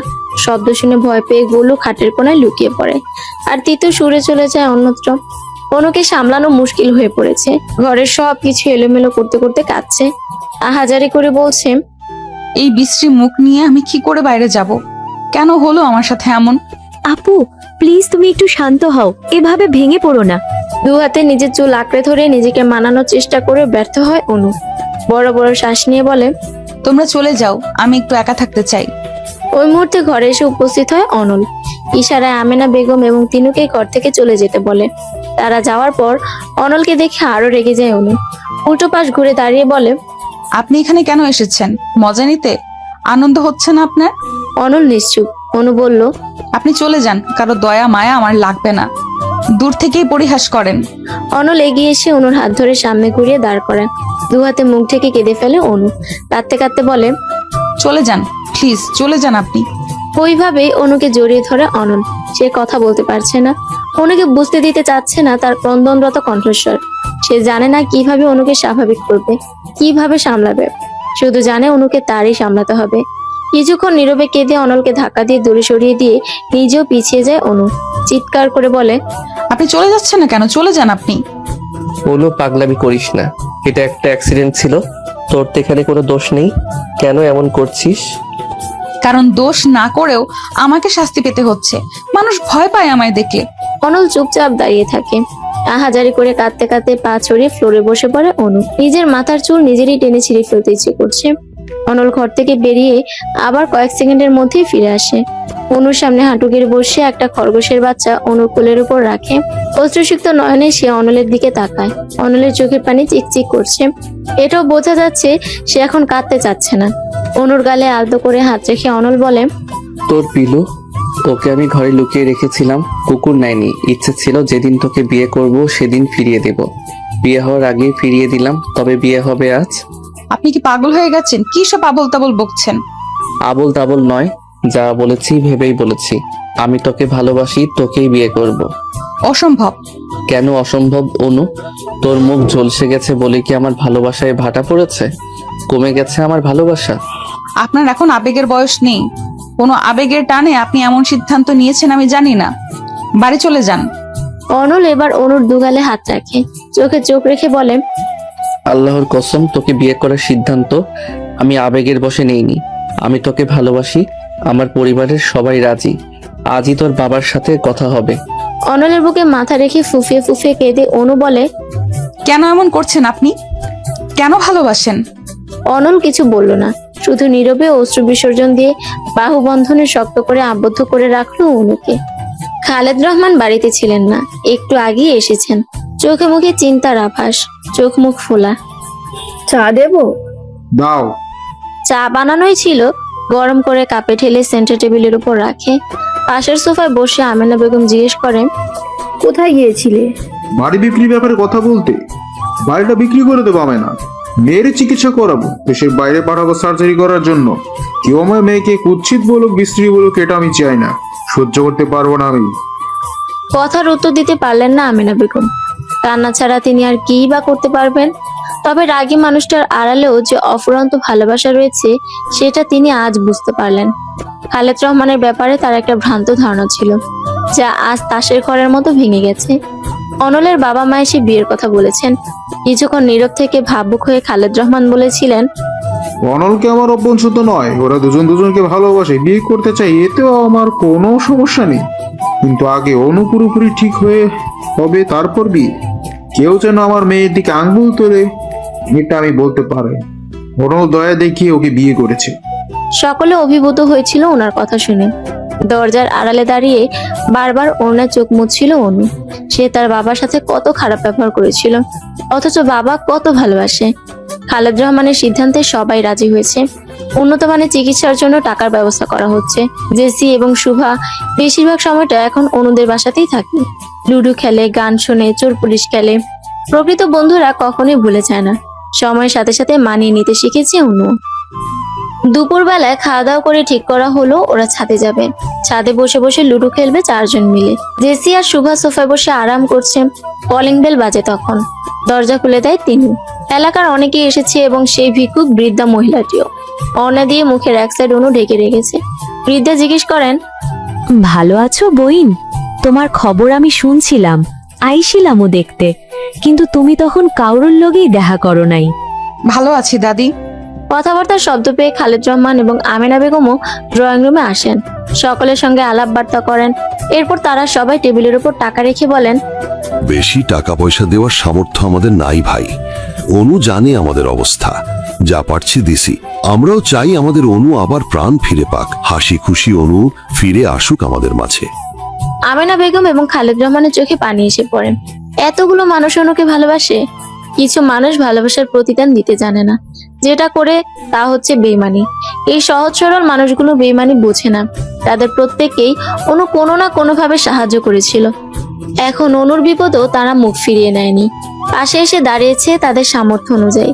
কজনই বা থাকে বিপদের সময়ে পাশে। যদিও টাকার ব্যবস্থা সব হয়ে গিয়েছিল, তবুও খালেদ রহমান তাদের ফিরিয়ে দিলেন না। অনু কেঁদে ফেলে এত ভালোবাসা দেখে। তিনু বোনকে জড়িয়ে ধরে বলে, তুই ঠিক ছিলি আপু, সেদিন তুই মিথ্যে বলিসনি, তারাও তোর বিপদে পাশে আছে। দুপুর থেকে বিকেল অবধি তারা সবাই গল্প করলেন। অনু ভুলেই গেছে প্রায় তার কষ্ট। সবাই পাশে আছে, কিন্তু অনল নেই। ওকে ছাড়া সবকিছু বড্ড ফাঁকা ফাঁকা লাগছে। অবশ্য সে গিয়েছে পাসপোর্ট আর ভিসার কিছু কাজ শেষ করতে। ওরা কালই যাচ্ছে সুইজারল্যান্ডে সার্জারি করার জন্য। এখানে ইউসুফেরও হাত রয়েছে। সে সহযোগিতা করেছে বলে চিকিৎসার ব্যবস্থা দ্রুত হয়েছে। কাল সকালের ফ্লাইটে সুইজারল্যান্ড যাবে। সব কাজ শেষ করে রাতে বাড়িতে ফেরে অনল। রাতে অনুদের বাসাতেই খায়। ইশারায় তিনুকে জিজ্ঞেস করে, অনু কোথায়? প্রত্যুত্তরে তিনু চোখ দিয়ে ইশারা করে বলে, ছাদে। খাওয়া শেষ করে অনলও ছাদে চলে যায়। উপস্থিতি জানান দিতে খ্যাক করে গলা পরিষ্কার করে। অনু একবার পেছনে তাকিয়ে দৃষ্টি সরিয়ে নিল। চাদরটা আর একটু ভালো করে টেনে গায়ে জড়িয়ে নিয়ে আড়ষ্ট হয়ে দাঁড়ায়। অনল এগিয়ে গিয়ে রেলিং এর সাথে হেলান দিয়ে দাঁড়িয়ে বলে, উফ ঠান্ডা। অনু এবার তাকালো না। অনল এবার অসহায়ের মতো মুখ করে বলে, একটু চাদরটা শেয়ার করবি অনু? খুব ঠান্ডা লাগছে। কেন, সাথীর কাছে গিয়ে চান? এখানে আবার সাথী আসলো কোথা থেকে? আকাশ থেকে। সেদিনের কথা মনে নেই? আছে, ওই দিন ওকে জ্যাকেট দিয়েছিলাম। তারপর যে একদিন আমাদের বাড়ির ছাদে তোকে জ্যাকেট দিলাম। এখন তুইও চাদর শেয়ার করবি, করতে বাধ্য তুই। দে। অনল চাদরে ধরে টান দিতে যাবে, তার আগেই অনু দূরে সরে যায়। দেব না। সারাদিন কোথায় ছিলেন আপনি? কত কাজ আমার, রাত পোহালেই কাল চলে যাবি। আজ এমন করছিস কেন? কালকে কে কে যাব? পৃথিবী শুদ্ধ মানুষ যাবে তোর সাথে। ভ্রু কুচকে মুখ কালো করে ফেলে অনু। অনল ভেঙে ভেঙে বলে, ঢং, কে কে যাবে? কেন রে, তুই কি মহারানী ভিক্টোরিয়া? রাজ্য জয় করতে যাবি যে? সবাই তোর সঙ্গে যাবে যুদ্ধ করতে? তা তো নয়, তাই না? তুই যাবি চিকিৎসা করতে, যাদের যাওয়ার প্রয়োজন তারাই যাবে। আঙ্কেল যাবে, ইউসুফ ভাইয়া যাবে, আর তুই? গন্ডার। এই তুই কি বললি? মাত্রই কি যেন বললি? কিসের ডার না কি জানি কি বলছিলি বল? সেটাই তো, কি বলছিলাম? আন্ডার। হ্যাঁ, আন্ডার বলছিলাম। কিসের আন্ডার? কিসের আন্ডার? ওই তো, ওই যে কবিতা বলছিলাম আমি, twinkle twinkle little star how I wonder what you are. জোরপূর্বক ঠোঁটে কৃত্রিম হাসি ফুটিয়ে বলল অনু। অনল ওর মাথায় গাঁটটা মেরে বলে, গাধি, ওইটা আন্ডার না, ওয়ান্ডার হবে। হ্যাঁ, ওই একই। অনল আর কিছু না বলে চলে যায়। এদিকে বুকের ওপর হাত রেখে জোরে শ্বাস নেয় অনু। বড় বাচ্চা বেঁচে গেছে আজ। কিছু বলেও শান্তি নেই, সব শুনে ফেলে। গন্ডার কোথাকার, বিড়বিড় করে বলল সে। আচমকা তখন অনল ফিরে এসে চাদরটা টেনে নিয়ে নেয়। গায়ে জড়িয়ে পেছন থেকে অনুকে জড়িয়ে ধরে বলে, আমার অনুর চিকিৎসা হবে আর আমি থাকবো না? কাল আমিও যাব, আমার পাগলির পাশে আমি থাকবো একদম ঢাল হয়ে। জানিস অনু, তোর প্রতি আলাদা টান ভালোবাসা সবসময়ই আমার কাজ করত, কিন্তু ঝগড়া করতে করতে কেন জানি ভালোবাসাটা ধরতেই পারতাম না। সত্যি বলতে তোর পাশে অন্য কোনো ছেলেকে আমি সহ্য করতে পারতাম না, তাসিনকেও না। আমার ভয় হতো তোকে হারিয়ে ফেলার। এরপর যখন তাসিনের বিষয়ে খোঁজ খবর নিয়ে জানলাম ওর ক্যারেক্টার ভালো না, তখন অনেক খুশি হয়েছিলাম। বলতো কেন? কেন? কারণ আমি জানতাম প্রমাণ করতে পারলে তুই কোনোদিন ওর সাথে রিলেশন রাখবি না, আপদ বিদায় হবে। অনু হাসে, কিছুক্ষণ নীরব থেকে বলে, আচ্ছা, যদি এরকমটা হতো, অ্যাসিড না লেগে রোড অ্যাক্সিডেন্টে মারা যেতাম, অথবা এই অবস্থার পর সুইসাইড করতাম, তখন কি করতেন? সঙ্গে সঙ্গে অনুকে নিজের দিকে ঘুরে শক্ত করে জড়িয়ে ধরে অনল। অনু মৃদুস্বরে বলে, ভর্তা হয়ে যাব তো। অনল এবার আলতো করে ধরে বলে, এমন কথা কখনো মুখেও আনিস না অনু। তোর এই অবস্থাতেই আমি বেঁচেও জিন্দা লাশ হয়েছিলাম। তোর মুখে একটু হাসি দেখার জন্য ছটফট করতাম। আর তোকে ছাড়া থাকা অসম্ভব। তোর মুখ এমন থাকলেও আমার কিছু যায় আসে না। যে কোনো পরিস্থিতিতেই তুই আমার, সবভাবেই সব সাজিয়ে আমি তোকে ভালোবাসি। মুখের অপারেশন না করলে আমারও কোনো আফসোস থাকতো না। সত্যি আমি তো বুঝেই নিয়েছি, চিনেই নিয়েছি কারা আমার পাশে আছে আর থাকবে। বন্ধু তো অনেক আছে, কিন্তু দিন শেষে শুধু জেসি আর শুভাকেই পেয়েছি। অনেকের বাবা মা নাকি এও বলেছে যে নিজের দোষে নাকি আজ আমার এই অবস্থা। তাদের ধারণা মতে আমি চঞ্চল, হয়তো কোনো ছেলের সাথে খারাপ ব্যবহার করেছি, তাই আমার এই হাল। তাদের মেয়ে আমার সাথে মিশলে যদি ওদেরও ক্ষতি হয়, কি অদ্ভুত মানুষের চিন্তা ভাবনা, তাই না? অথচ জেসি, শুভা সব বাধা উপেক্ষা করে বন্ধুত্বের হাত বাড়িয়ে রেখেছে। যেসব মানুষদের আমি সাহায্য করতাম তারা আমার বিপদে আমার পাশে আছে। আমি শুধু তাদের প্রয়োজনই ছিলাম না, বরং প্রিয়জনও ছিলাম। এটা তো স্পষ্ট। যে বাবাকে মনে মনে অপছন্দ করতাম, হঠাৎ আমায় সে ভালোবাসে না, অথচ সে সবার চেয়ে বেশি অস্থির। কারো কাছ থেকে হাত পাতেনি, জমি জমা সব বিক্রি করেছে, এমনকি নিজের শখের বাড়িটাও বিক্রি করতে দুবার ভাবেনি। আর যাকে আমি ভালোবাসি সে এখনো আমার হাত শক্ত করে ধরে রেখেছে। তার বাবা মা ভাই এসে 3 বেলা আমায় দেখে যাচ্ছে, সাহস জুগিয়ে যাচ্ছে, বারবার মনে করিয়ে দিচ্ছে তাদের বাড়ির বউ হওয়ার কথা। তারা অপেক্ষায় আছে।